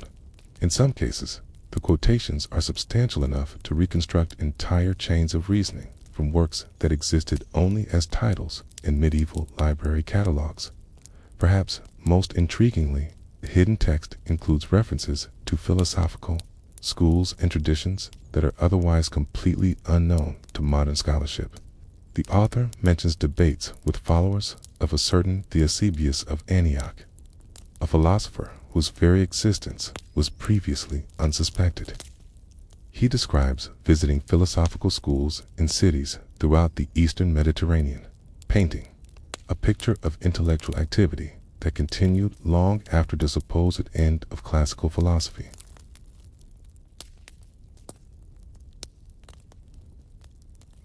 The year is for 16 BCE. You find yourself once again in the role of a struggling philosopher, but tonight your circumstances have taken an unexpected turn for the better. Through a fortunate combination of circumstances, wealthy patron impressed by your insights at a public debate, a recommendation from a well-connected friend, and perhaps simple curiosity about your reputation for unconventional thinking, you have received an invitation to attend a symposium at the house of Agathon, the tragic poet whose recent victory at the Lemnia festival has made him the toast of intellectual Athens. The invitation itself arrives as a small miracle in your otherwise austere existence. It's a papyrus scroll that seems to shimmer with possibility in the dim light of your cramped quarters. The message is written in elegant script, each letter formed with the careful precision that marks the hand of an educated scribe. The wax seal bears the impression of theatrical masks, comedy, and tragedy. It's an intertwined, fitting symbol for a poet whose art explores the full spectrum of human emotion. As you break the seal and unfold the papyrus, your heart pounds with an excitement that surprises you in its intensity. The words are simple but momentous. Agathon requests the pleasure of your company at a symposium to celebrate his recent victory. The evening will begin at sunset. Come prepared to discuss the nature of love. Your hands tremble slightly as you read these words repeatedly, understanding that you are being granted access to the kind of exclusive intellectual gathering that has previously existed only on the periphery of your awareness. The afternoon preceding the symposium passes in a whirlwind of preparation and anxiety. Spet threatens to overwhelm your usual philosophical composure. This is not merely a social occasion, but an opportunity to participate in the kind of sophisticated discourse that represents the pinnacle of Athenian intellectual life. The guest list, according to rumors circulating through the philosophical community, will include some of the most brilliant minds of the age. Socrates himself. His reputation for devastating questioning has made him both feared and revered throughout the Greek world. Ximachus, the physician whose medical knowledge extends far beyond the merely physical into realms of natural philosophy. Aristophanes, the comic poet whose satirical genius has made audiences laugh until their sides ache, while simultaneously forcing them to confront uncomfortable truths about their society. Your first and most pressing challenge lies in making yourself presentable for such distinguished company. The threadbare chiton that serves as your daily uniform, patched and repatched until it resembles a map of your philosophical journey through poverty, will clearly not suffice for an evening among Athens' cultural elite. The himation that doubles as both cloak and blanket on cold nights bear stains that tell the story of countless meals eaten in haste while pondering the deeper mysteries of existence. These garments, which mark you immediately as a member of the intellectual underclass, must somehow be replaced or supplemented for an occasion that demands at least the appearance of respectability. Through a combination of humble borrowing, shameless begging, and the careful expenditure of your few remaining coins saved through weeks of near starvation, for precisely such an emergency you managed to assemble an outfit that, while far from luxurious, at least conveys a measure of dignity and respect for the occasion. A clean white chiton, borrowed from a more prosperous acquaintance who remembers your assistance with a particularly thorny logical problem, provides the foundation for your transformation. The fabric is soft wool rather than the coarse linen you're accustomed to, and its pristine whiteness seems to glow with an almost supernatural purity that makes you feel momentarily worthy of the company you'll soon be keeping. Slaves move through the courtyard with practiced efficiency, their movements choreographed to provide maximum service while remaining as invisible as possible to the arriving guests. Their fine tunics and clean appearance mark them as house slaves rather than the field workers or laborers who perform the city's heaviest tasks. These domestic servants have been trained in the subtle arts of hospitality, understanding instinctively when to appear with refreshments and when to fade into the background. Their presence adds to the evening's atmosphere of luxury while providing a constant reminder of the social structures that make such gatherings possible. The andron, the men's dining room where the symposium will take place represents the absolute pinnacle of domestic luxury and sophisticated design. 7 couches, each a masterpiece of craftsmanship, upholstered in rich fabrics imported from the far reaches of the Mediterranean world, arranged in a precise horseshoe pattern around a central area where entertainers might perform or speakers might address the assembled company.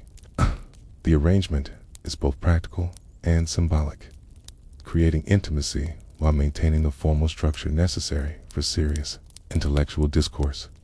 Each couch is adorned with silk cushions dyed in colors so rich and deep they seem to glow with the inner light. The fabrics tell stories of distant lands and dangerous journeys, merchants brave enough to traverse unknown seas in pursuit of materials worthy of the most discerning customers. Low tables beside each couch hold an array of delicacies that make your mouth water despite your philosophical training in controlling physical desires. Fresh bread, still warm from ovens tended by skilled bakers.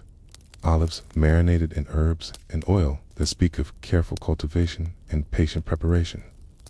Wheels of cheese from various regions of Greece that represent the diversity and richness of Hellenic culture. The wine service alone demonstrates Agathon's commitment to providing an evening of unprecedented luxury and refinement. Craters of polished bronze, their surfaces decorated with scenes of Dionysiac revelry that seem appropriate for an evening devoted to the mysteries of love. Cold vintages from the finest vineyards scattered throughout the Aegean world. Teas. Wines represent not just expensive taste, but cultural sophistication. Each variety chosen for its ability to enhance particular aspects of the evening's intellectual and social experience. Elegant calyx cups, their shapes perfected by generations of master potters, await the guests who will soon recline on the couches.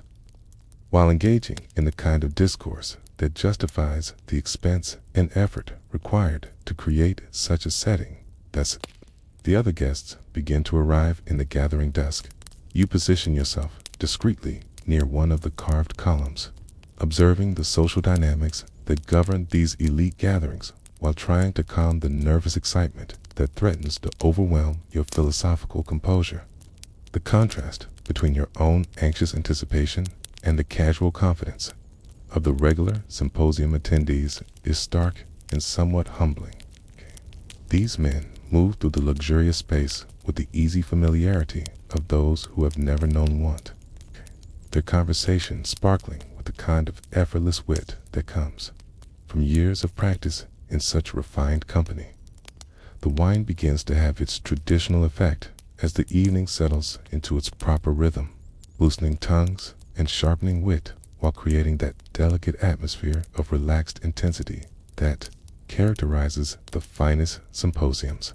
The careful balance between sobriety and intoxication, maintained through the ancient Greek practice of mixing wine with water in precisely calculated proportions, ensures that the participants remain intellectually sharp while enjoying the social and emotional benefits of moderate drinking.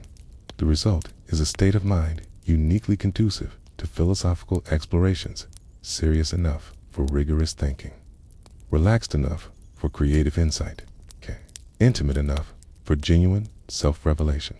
Phaedrus, the young aristocrat whose passion for rhetoric has made him a frequent companion of sophists and philosophers throughout Athens, rises first to deliver the evening's opening speech.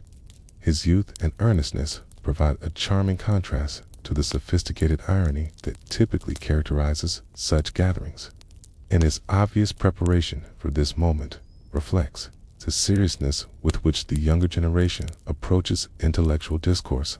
The oil lamps flicker as he begins, casting dancing shadows on the frescoed walls, while his clear, well-trained voice fills the perfumed air of the andron with words that have been carefully chosen and repeatedly rehearsed. His speech unfolds like a masterfully composed rhetorical exercise, drawing on the poets and wise men of antiquity to establish love's ancient origins and fundamental importance to human civilization.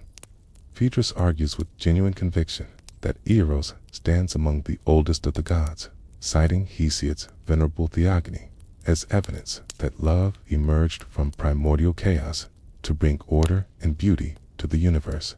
His words paint love as the fundamental creative force that drives all noble action. It's the divine inspiration that enables lovers to achieve heights of courage and virtue that would be impossible without passion's transformative spur. The examples.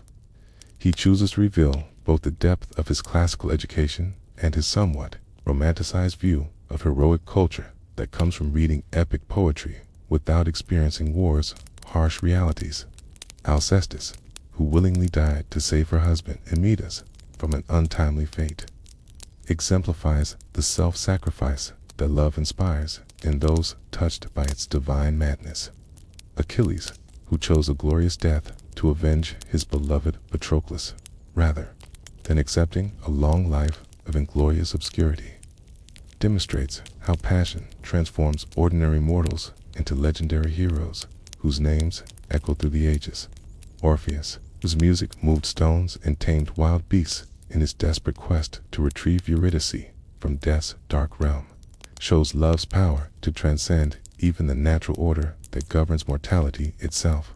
As you listen to Phaedrus's earnest proclamations, delivered with the fervor of youth encountering profound truths for the first time, you notice the subtle reactions rippling through the assembled company. Socrates nods approvingly at certain points while maintaining that slight, enigmatic smile that suggests both genuine appreciation and gentle skepticism about the speaker's confident assertions. Eryximachus, with his physician's trained precision and scientific mindset, seems to be mentally cataloging the speech's logical structure and rhetorical techniques while noting points where emotion might be overwhelming careful reasoning. Aristophanes appears to be fighting off hiccups of physical comedy that will soon play a crucial role in the evening's unexpected development. Pausanias follows with a speech that immediately establishes a more sophisticated and potentially controversial tone that reflects both his greater age and his more complex understanding of erotic relationships. As Agathon's older lover, he brings both deep personal investment and considerable theoretical sophistication to his analysis of the various forms that love can take in human society. His careful distinction between common love and heavenly love reflects the kind of philosophical categorization that has become increasingly popular among Athens' intellectual elite, while his thoughtful defense of pederastic relationships addresses one of the most contentious and misunderstood aspects of contemporary Greek sexual culture. The older man's argument is carefully constructed to address potential objections, while celebrating the educational and moral benefits of relationships between older men and adolescent boys that form such an important part of Athenian social structure. He contends with considerable eloquence that common love, which seeks only immediate physical gratification regardless of the beloved's character or long-term development, represents a debased form of passion worthy of moral condemnation and social disapproval. Heavenly love, by contrast, aims at the intellectual and moral improvement of both lover and beloved, creating relationships that benefit not only the immediate participants, but society as a whole through the transmission of virtue and wisdom across generations. His examples draw extensively on contemporary Athenian practice, describing how established citizens take promising young men under their protective guidance, providing them with comprehensive education, valuable political connections, essential moral guidance in exchange for companionship and affection that enriches both lives. Pausanias argues persuasively that such relationships, when conducted according to proper principles and ethical guidelines, create powerful bonds that strengthen the entire community by ensuring that virtue and wisdom are transmitted effectively from one generation to the next, rather than dying with their possessors. The speech reveals the complex social dynamics that surround erotic relationships in classical Athens, where the boundaries between love, education, politics, and social advancement remain deliberately fluid and mutually reinforcing. Pausanias' sophisticated defense of reflects not personal depravity or exploitation, but rather a carefully reasoned approach to a cultural institution that integrates the sexual attraction with intellectual development and civic responsibility in ways that modern societies struggle to understand or appreciate. His words illuminate a world where passion and pedagogy, desire and duty, physical attraction and spiritual development are seen as natural partners rather than opposing forces that must be kept strictly separate. Ximachus rises next. Physicians. Rigorous training, immediately evident in the methodical way he approaches the complex topic of love's nature and function. His medical background provides him with a unique perspective on passion, viewing it not merely as an emotional or spiritual phenomenon that affects only human hearts and souls, but as a fundamental force that operates throughout the natural world according to discoverable principles. His speech demonstrates the growing influence of natural philosophy on Greek intellectual life, as traditional mythological explanations gradually give way to more systematic theoretical approaches that seek to understand rather than simply celebrate mysterious phenomena. The physician's central and most original insight involves extending the concept of love far beyond human relationships to encompass all forms of harmony and proportion that maintain order throughout the natural world. He argues with scientific precision that love operates within the human body as the organizing force that maintains health by balancing the various humors and elements that constitute physical existence according to principles that can be studied and understood. Disease results when this natural harmony is disrupted by internal imbalance or external assault, while healing involves restoring the proper relationships between bodily components through medical intervention guided by scientific knowledge. This biological model extends logically to other realms of human experience.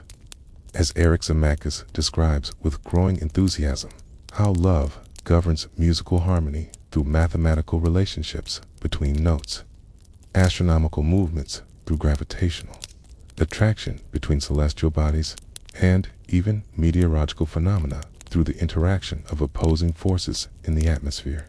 His comprehensive vision of cosmic love as a universal principle of order and proportion reflects the profound influence of Pythagorean mathematical mysticism on contemporary Greek thought, while his emphasis on balance and moderation echoes traditional ethical ideals that have guided Greek civilization for centuries. The speech's technical vocabulary and systematic approach mark a significant departure from the more literary and rhetorical presentations that preceded it, introducing concepts from medicine, music theory, and natural philosophy that give Ximachus's analysis a distinctly modern flavor that anticipates later scientific developments. His treatment of love as a subject for rational investigation rather than poetic celebration suggests a worldview where systematic observation and logical analysis are beginning to supplement traditional wisdom derived from myth and literary authority, marking an important transition in Greek intellectual culture.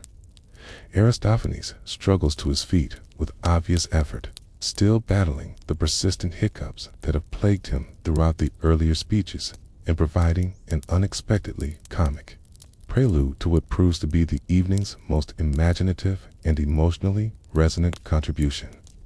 The great comedian's physical discomfort creates a moment of levity that breaks the increasingly serious tone, while simultaneously demonstrating his professional instinct for turning personal embarrassment into public entertainment. His approach to the weighty topic of love reflects his unique genius for combining profound insight with absurd imagery, creating mythological narratives that work simultaneously as cosmic jokes and serious attempts to understand the deepest mysteries of human existence.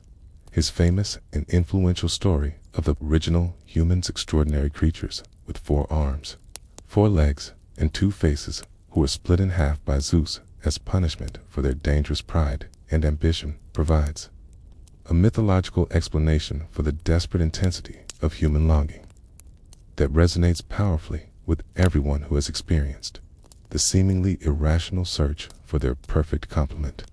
The vivid image of these round, powerful beings rolling across the landscape like wheels combines visual comedy with genuine pathos, creating a narrative that operates successfully on multiple levels simultaneously while offering both entertainment and genuine insight into the nature of romantic attachment.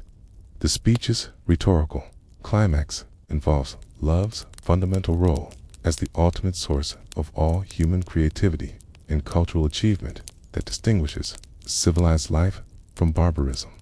Agathon argues with passionate conviction that every art and science, every poem and invention, every advance in human knowledge and skill ultimately derives from the inspiration that love provides to those receptive to his influence.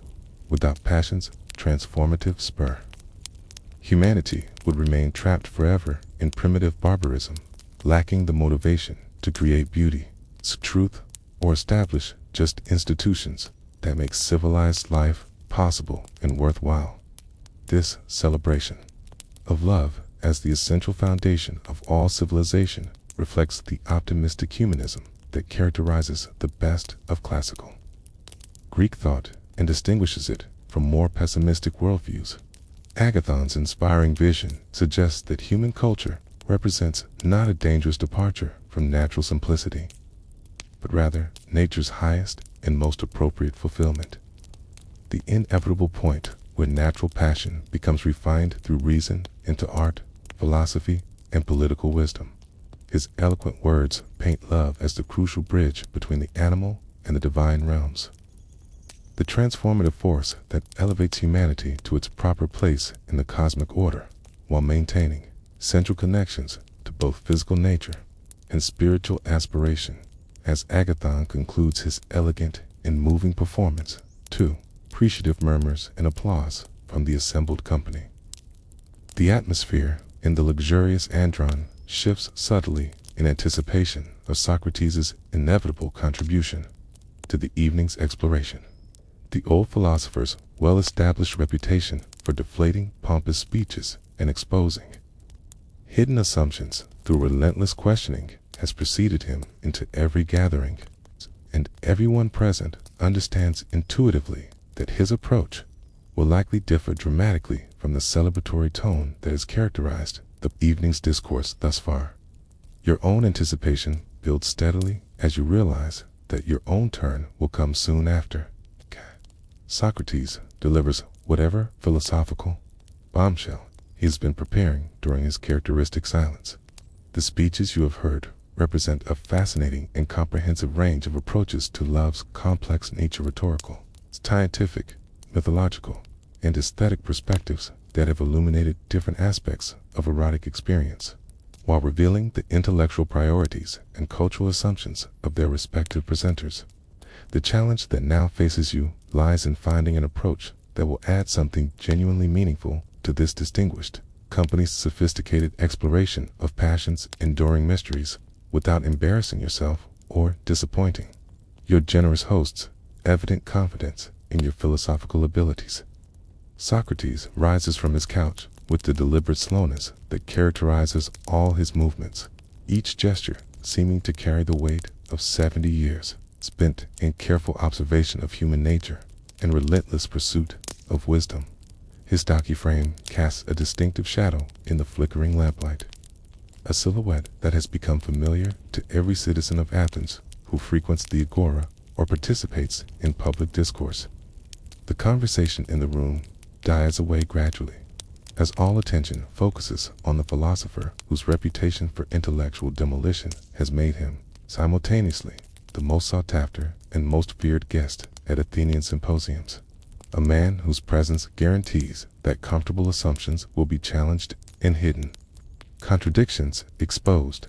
His plain chiton and unadorned appearance stand in stark contrast to the elegant surroundings and fashionable company that fill Agathon's luxurious andron. Its presence dominates the space with an authority that transcends mere social convention or material display. There is something magnetic about Socrates that draws others into his intellectual orbit, regardless of their own accomplishments or pretensions. A gravity of mind that makes wealth and status seem suddenly irrelevant beside the weightier questions of truth and virtue that occupy his constant attention, rather than launching immediately into his own encomium of love. Following the pattern established by the previous speakers, Socrates begins with characteristic irony and gentle deflation, expressing mock amazement at the eloquence and wisdom of those who have preceded him. His praise of Agathon's rhetorical skill carries just enough intellectual edge to suggest that beauty of expression may not necessarily correspond to truth of content, that elegant words might sometimes obscure rather than illuminate the realities they purport to describe.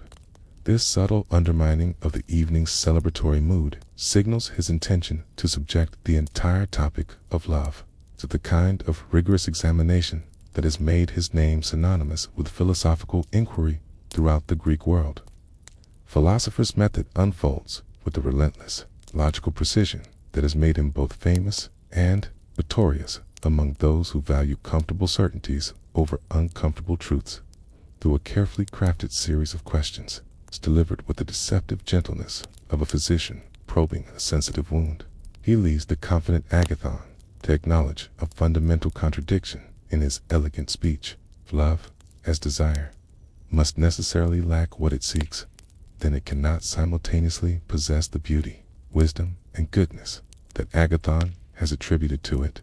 This simple, logical point, presented with devastating clarity, undermines the entire foundation of the young poet's elaborate construction, revealing the confusion between love itself and the object of love's longing that vitiated the whole argument.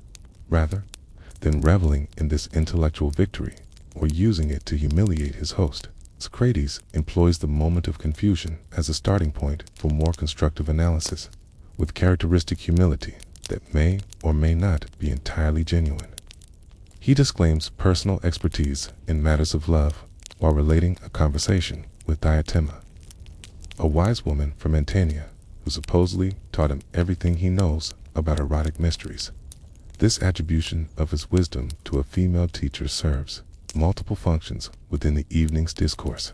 It demonstrates Socrates' characteristic intellectual humility, while introducing a feminine perspective on erotic experience that balances the exclusively male voices that have dominated the symposium thus far.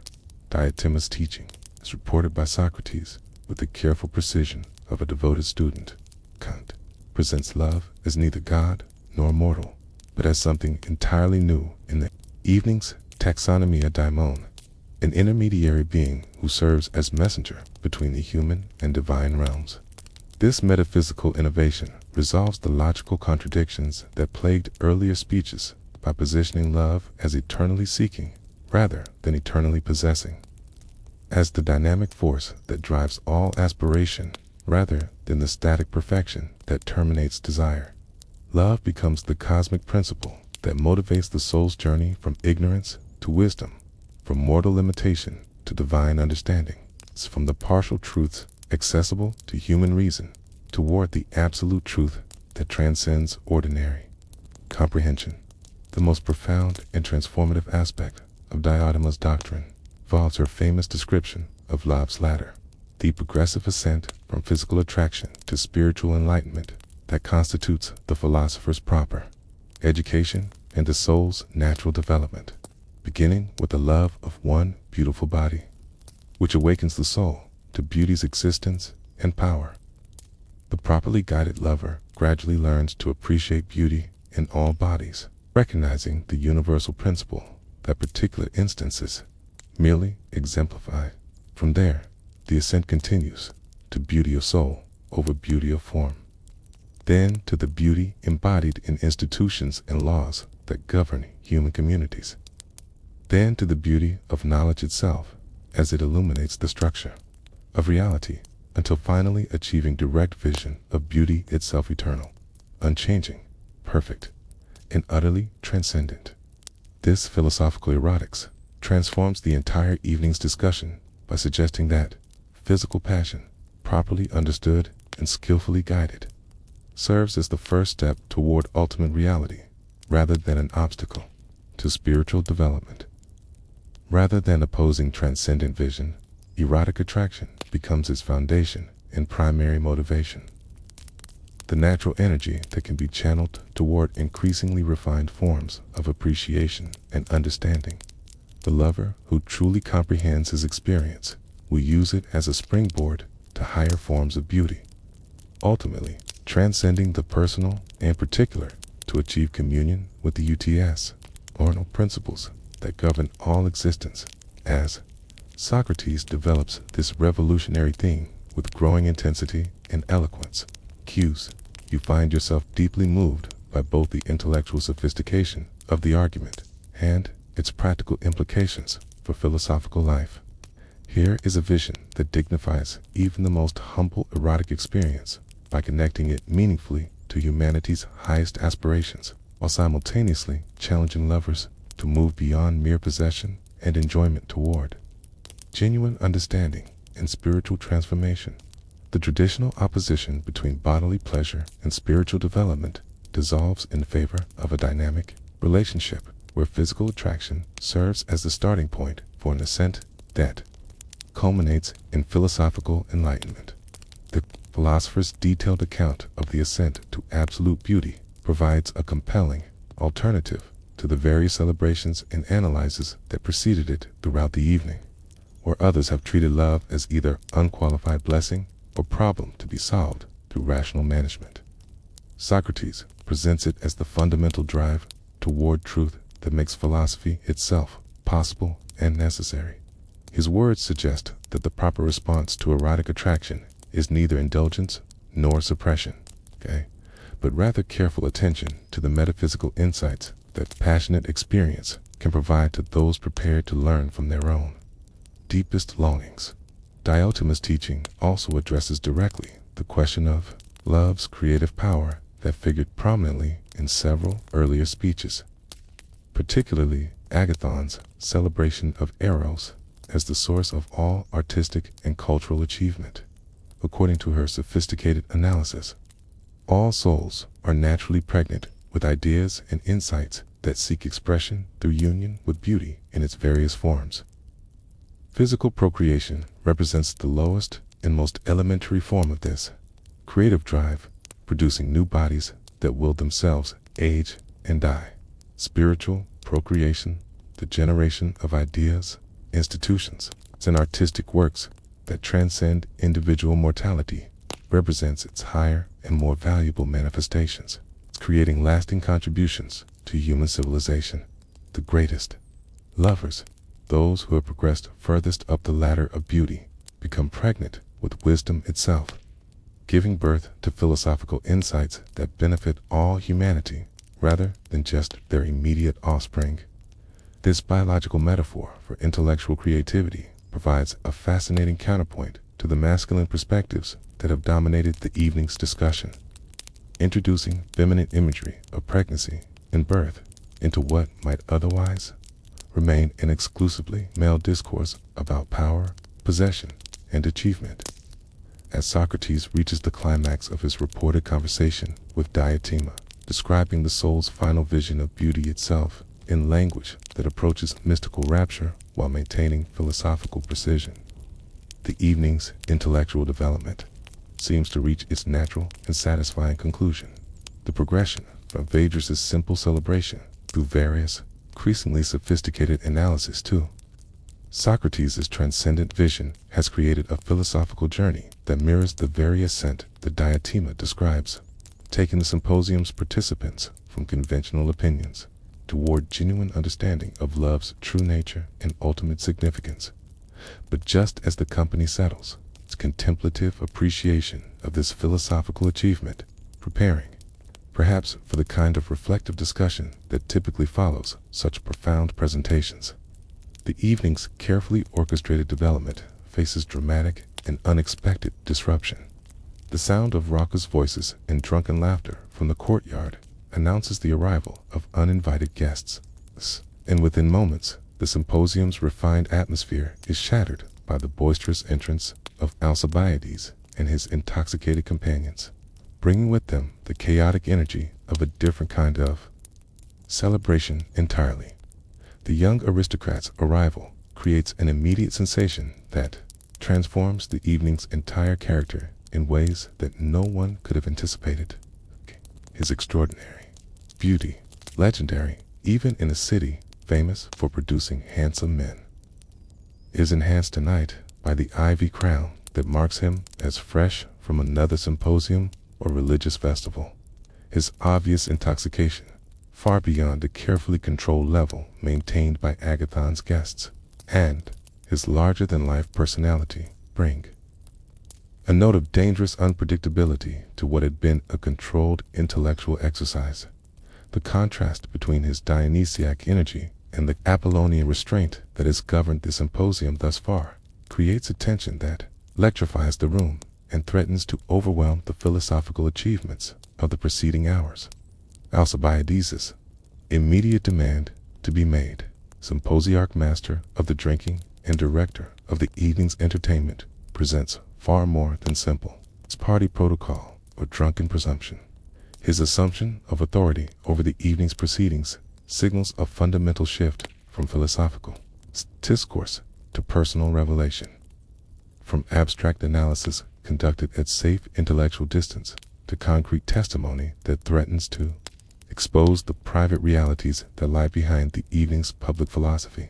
The beautiful young man who has been the object of so much theoretical discussion about loves, nature, and effects now appears in person, bringing with him all the complexity and danger that always accompany real passion rather than its philosophical representation. To his theatrical decision to crown Socrates with part of his own ivy wreath creates a moment of extraordinary symbolic richness that will be remembered and discussed long after the evening ends.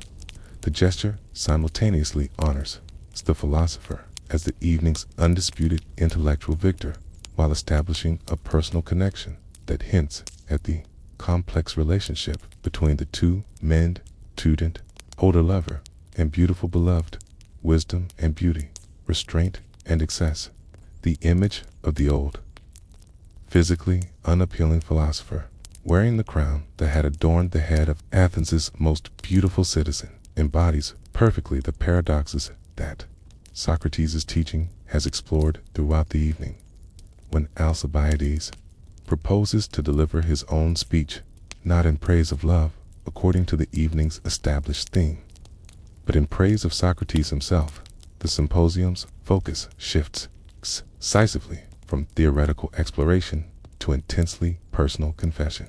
His promise to tell the absolute truth about his relationship with a philosopher, regardless of social conventions or personal embarrassment, threatens to expose the private realities that philosophers typically keep hidden behind their public personas. The prospect both thrills and terrifies the assembled company, who sense that they are about to witness something unprecedented in its honesty and, potentially, devastating in its revelations. The speech that follows represents one of the most psychologically complex and emotionally powerful passages in all of Greek literature, a testimony that reveals as much about the speaker as about its ostensible subject. Alcibiades describes with painful honesty his failed attempt to seduce Socrates, revealing both his own vulnerability beneath the confident exterior that has made him the most desired young man in Athens and the philosopher's extraordinary self-control. In the face of temptation that would have overwhelmed most mortals, his detailed account of spending entire nights wrapped in the same cloak with Socrates, only to arise the next morning feeling as if he had slept beside a marble statue, demonstrates both the reality of philosophical eros and its fundamental difference from ordinary sexual attraction. The memory of this remarkable evening will remain with you as one of the defining experiences of your philosophical education, a touchstone for understanding both the promises and perils of the examined life. You have witnessed the transformative power of ideas to reshape understanding while observing firsthand the human costs that such transformation inevitably exacts from those brave enough to pursue wisdom wherever it leads. The image of Socrates, crowned with ivy but unmoved by Alcibiades' beauty, embodies the philosophical ideal of wisdom that transcends ordinary human limitations while remaining compassionately engaged with ordinary human needs and sufferings. As you reach your humble dwelling and prepare for sleep, you carry with you not just the memory of excellent wine and luxurious surroundings, but a deeper appreciation for the complexity of philosophical existence in all its forms. The evening has shown you both the heights that human consciousness can achieve through disciplined inquiry and the price that such achievement demands from those who would rather enjoy comfortable illusions than face uncomfortable truths. In the end, you realize the true subject of this symposium was not love in the abstract, but the concrete reality of philosophical life, its promises and perils, its ecstasies and agonies, its eternal quest for truth in a world where beauty and wisdom remain forever just beyond the reach of complete possession, always calling the soul upward toward greater understanding and deeper appreciation of the mysteries that surround human existence. And so, we reach the end of our gentle journey through the shadows and glories of ancient philosophical life. Dear listener, we have walked alongside the forgotten thinkers who shuffled through Athens in worn sandals, their bodies weakened by hunger, but their minds ablaze with dangerous questions that could cost them everything they held dear. We have witnessed the slow ascent of hemlock through Socrates' aging frame, watched the great libraries burn in zealous flames that consumed centuries of accumulated wisdom, and glimpsed the precious fragments that desert sands preserved against time's relentless erosion, like messages in bottles cast into an uncertain future. We have reclined at elegant symposiums where wine flowed like wisdom itself, and wisdom cut as sharply as the finest vintage, revealing truths that comfort and disturb in equal measure. What emerges from these varied scenes, separated by centuries, but united by the common thread of human inquiry, is a profound meditation on the eternal cost of thinking deeply in any age. The philosophers we have encountered, from the nameless poor who debated profound questions in threadbare robes to the great Socrates himself, from the anonymous scribes who preserved wisdom in far-off monasteries to the forgotten voices whose words lay hidden beneath centuries of accumulated sand and neglect. All paid a significant price for their unwavering devotion to truth above comfort, understanding above acceptance, wisdom above wealth. Some faced social ostracism and grinding poverty that reduced them to begging for their daily bread while offering insights that could have enriched empires. Others met exile, persecution, or death at the hands of those who feared the implications of honest inquiry. Still, others labored in complete obscurity, their profound insights dying with them unrecorded and unremembered. Their contributions to human understanding lost forever in the great conflagrations of history that consumed not just buildings and books, but entire traditions of thought and ways of seeing the world. Yet, their sacrifice was not in vain, for each question asked in earnest, each assumption challenged with courage, each moment of clarity achieved in the face of ignorance and prejudice, contributed to the vast, ongoing conversation that we call philosophy, even when their specific insights were lost to fire or flood or deliberate destruction. The questions they raised continued to echo through the corridors of time, inspiring new generations of thinkers to take up the eternal quest for understanding.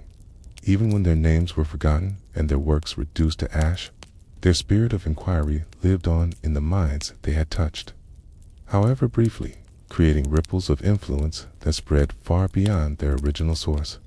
The burning of the great library reminds us with terrible clarity that knowledge, however carefully preserved and lovingly tended, remains heartbreakingly fragile in the face of zealotry and willful ignorance.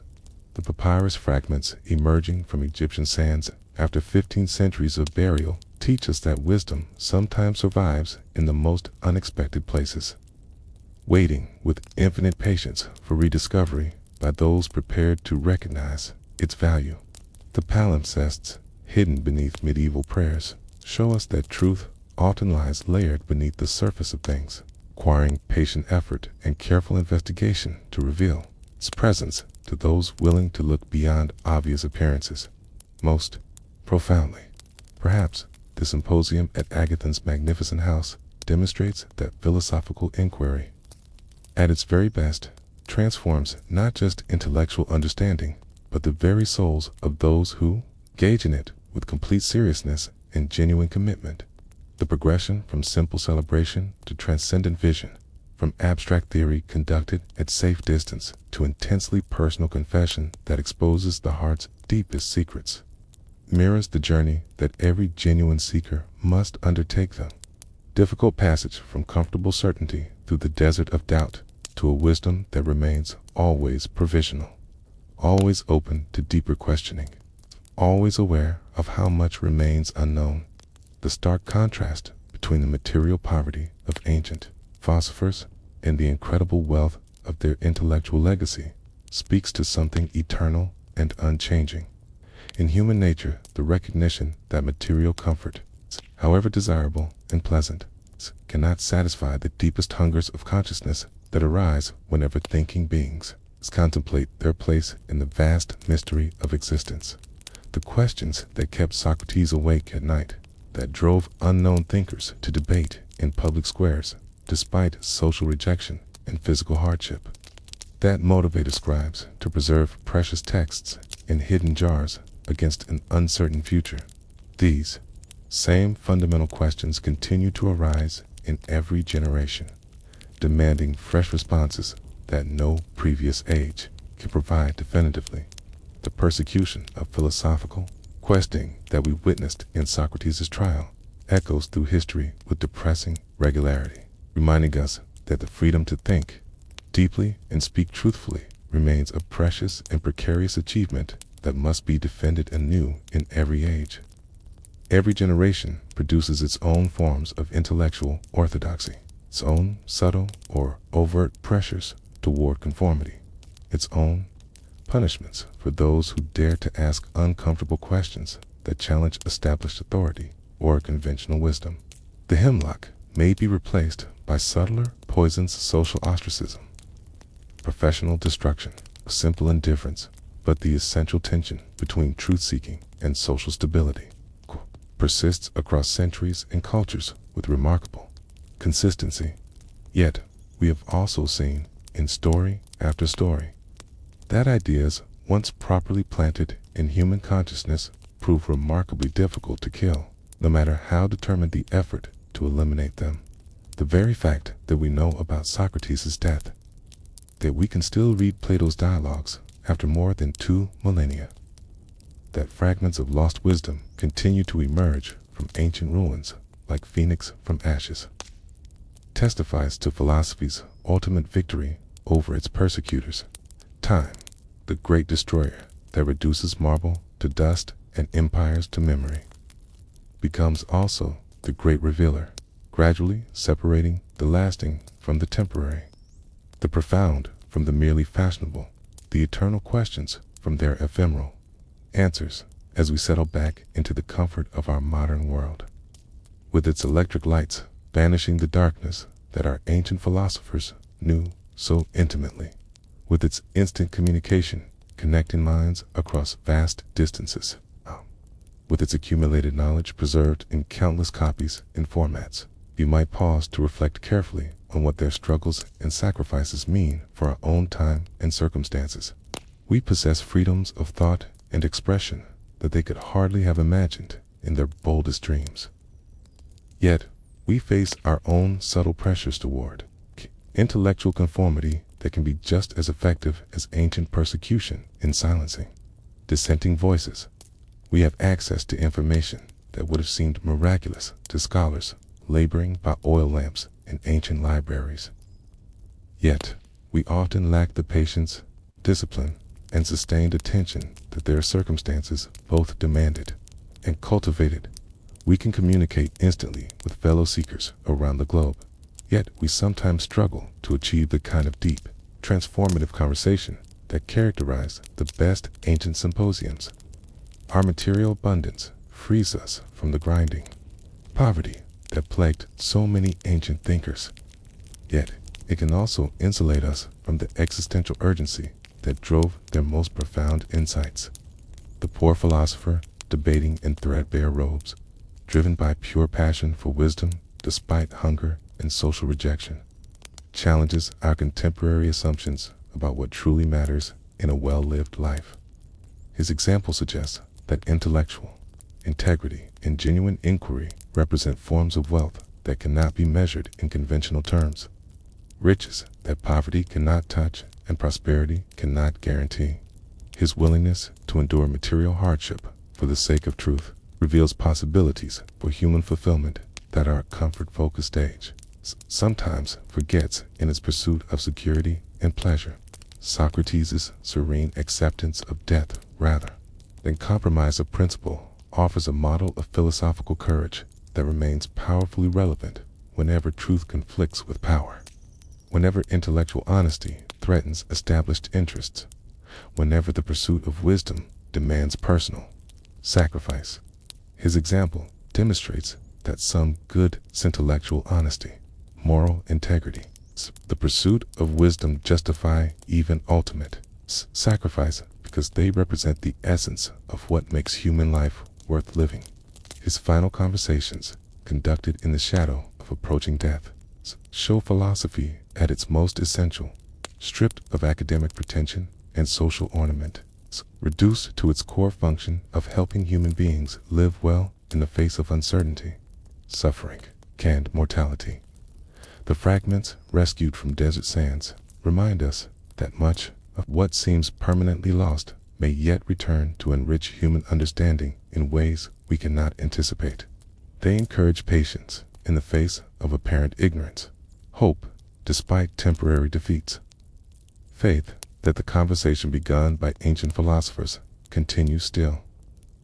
Whenever contemporary minds engage seriously with the fundamental questions of truth, beauty, goodness, and the nature of reality itself, they suggest that the seeds of wisdom, once planted, may lie dormant for centuries before finding the right conditions for unexpected flowering. Perhaps most importantly, our journey through ancient philosophical life reveals the essential continuity of human questioning across time and circumstance, the recognition that the deepest concerns remain remarkably constant despite the changing external conditions of human existence. The worries that drove Socrates to examine his fellow citizens so relentlessly, that motivated unknown thinkers to preserve their insights despite persecution and poverty, that inspired elaborate symposiums devoted to understanding love's mysteries. Same fundamental concerns animate philosophical inquiry today. The settings change, the specific questions evolve, the available tools and methods improve, but the basic human need to understand ourselves and our place in the cosmos remains constant and urgent. Rest well tonight, dear listener, knowing that you live in an age when the questions that cost ancient thinkers so dearly can be pursued with greater freedom and safety than they ever enjoyed. Yet remember too that this freedom carries its own weighty obligations to think carefully rather than carelessly, to question courageously rather than complacently, to preserve wisdom wherever it is found rather than allowing it to perish through neglect, and to add your own authentic voice to the great conversation that began long before you were born and will continue long after you have departed this earthly stage. In that eternal conversation, the poor philosophers of ancient Athens remain your companions still, their voices echoing through the centuries with questions that await your own thoughtful response. Their struggles remind you that the life of the mind requires not just intelligence, but courage, not just curiosity, but commitment, not just insight, but the willingness to act on that insight, regardless of the personal cost. Their example shows that philosophy is not merely an academic exercise, but a way of life that demands everything and offers, in return, the possibility of genuine wisdom and authentic existence. The hemlock that killed Socrates' mortal body could not touch the immortal part of his legacy, the demonstration that a life devoted to questioning and seeking truth represents the highest possibility for human existence. The most noble use of the brief time allotted to conscious beings in this vast and mysterious universe, and remembering their struggles with gratitude and celebrating their achievements with joy. We honor not just the past, but the future, ensuring that the light of philosophical inquiry continues to burn bright against whatever darkness time may bring. Sleep peacefully, knowing that in your comfort and security, you carry forward the sacred trust that began with those first brave souls who dared to ask what others accepted without question, who suffered for truth's sake, and who, thereby, made possible all the wisdom that followed in their wake. Their questions have become your inheritance, their courage, your inspiration, their quest for understanding your own continuing responsibility. In this way, the conversation continues, and the light of human inquiry burns on, as it has for over 2 millennia, illuminating the path toward whatever truth awaits those bold enough to seek it.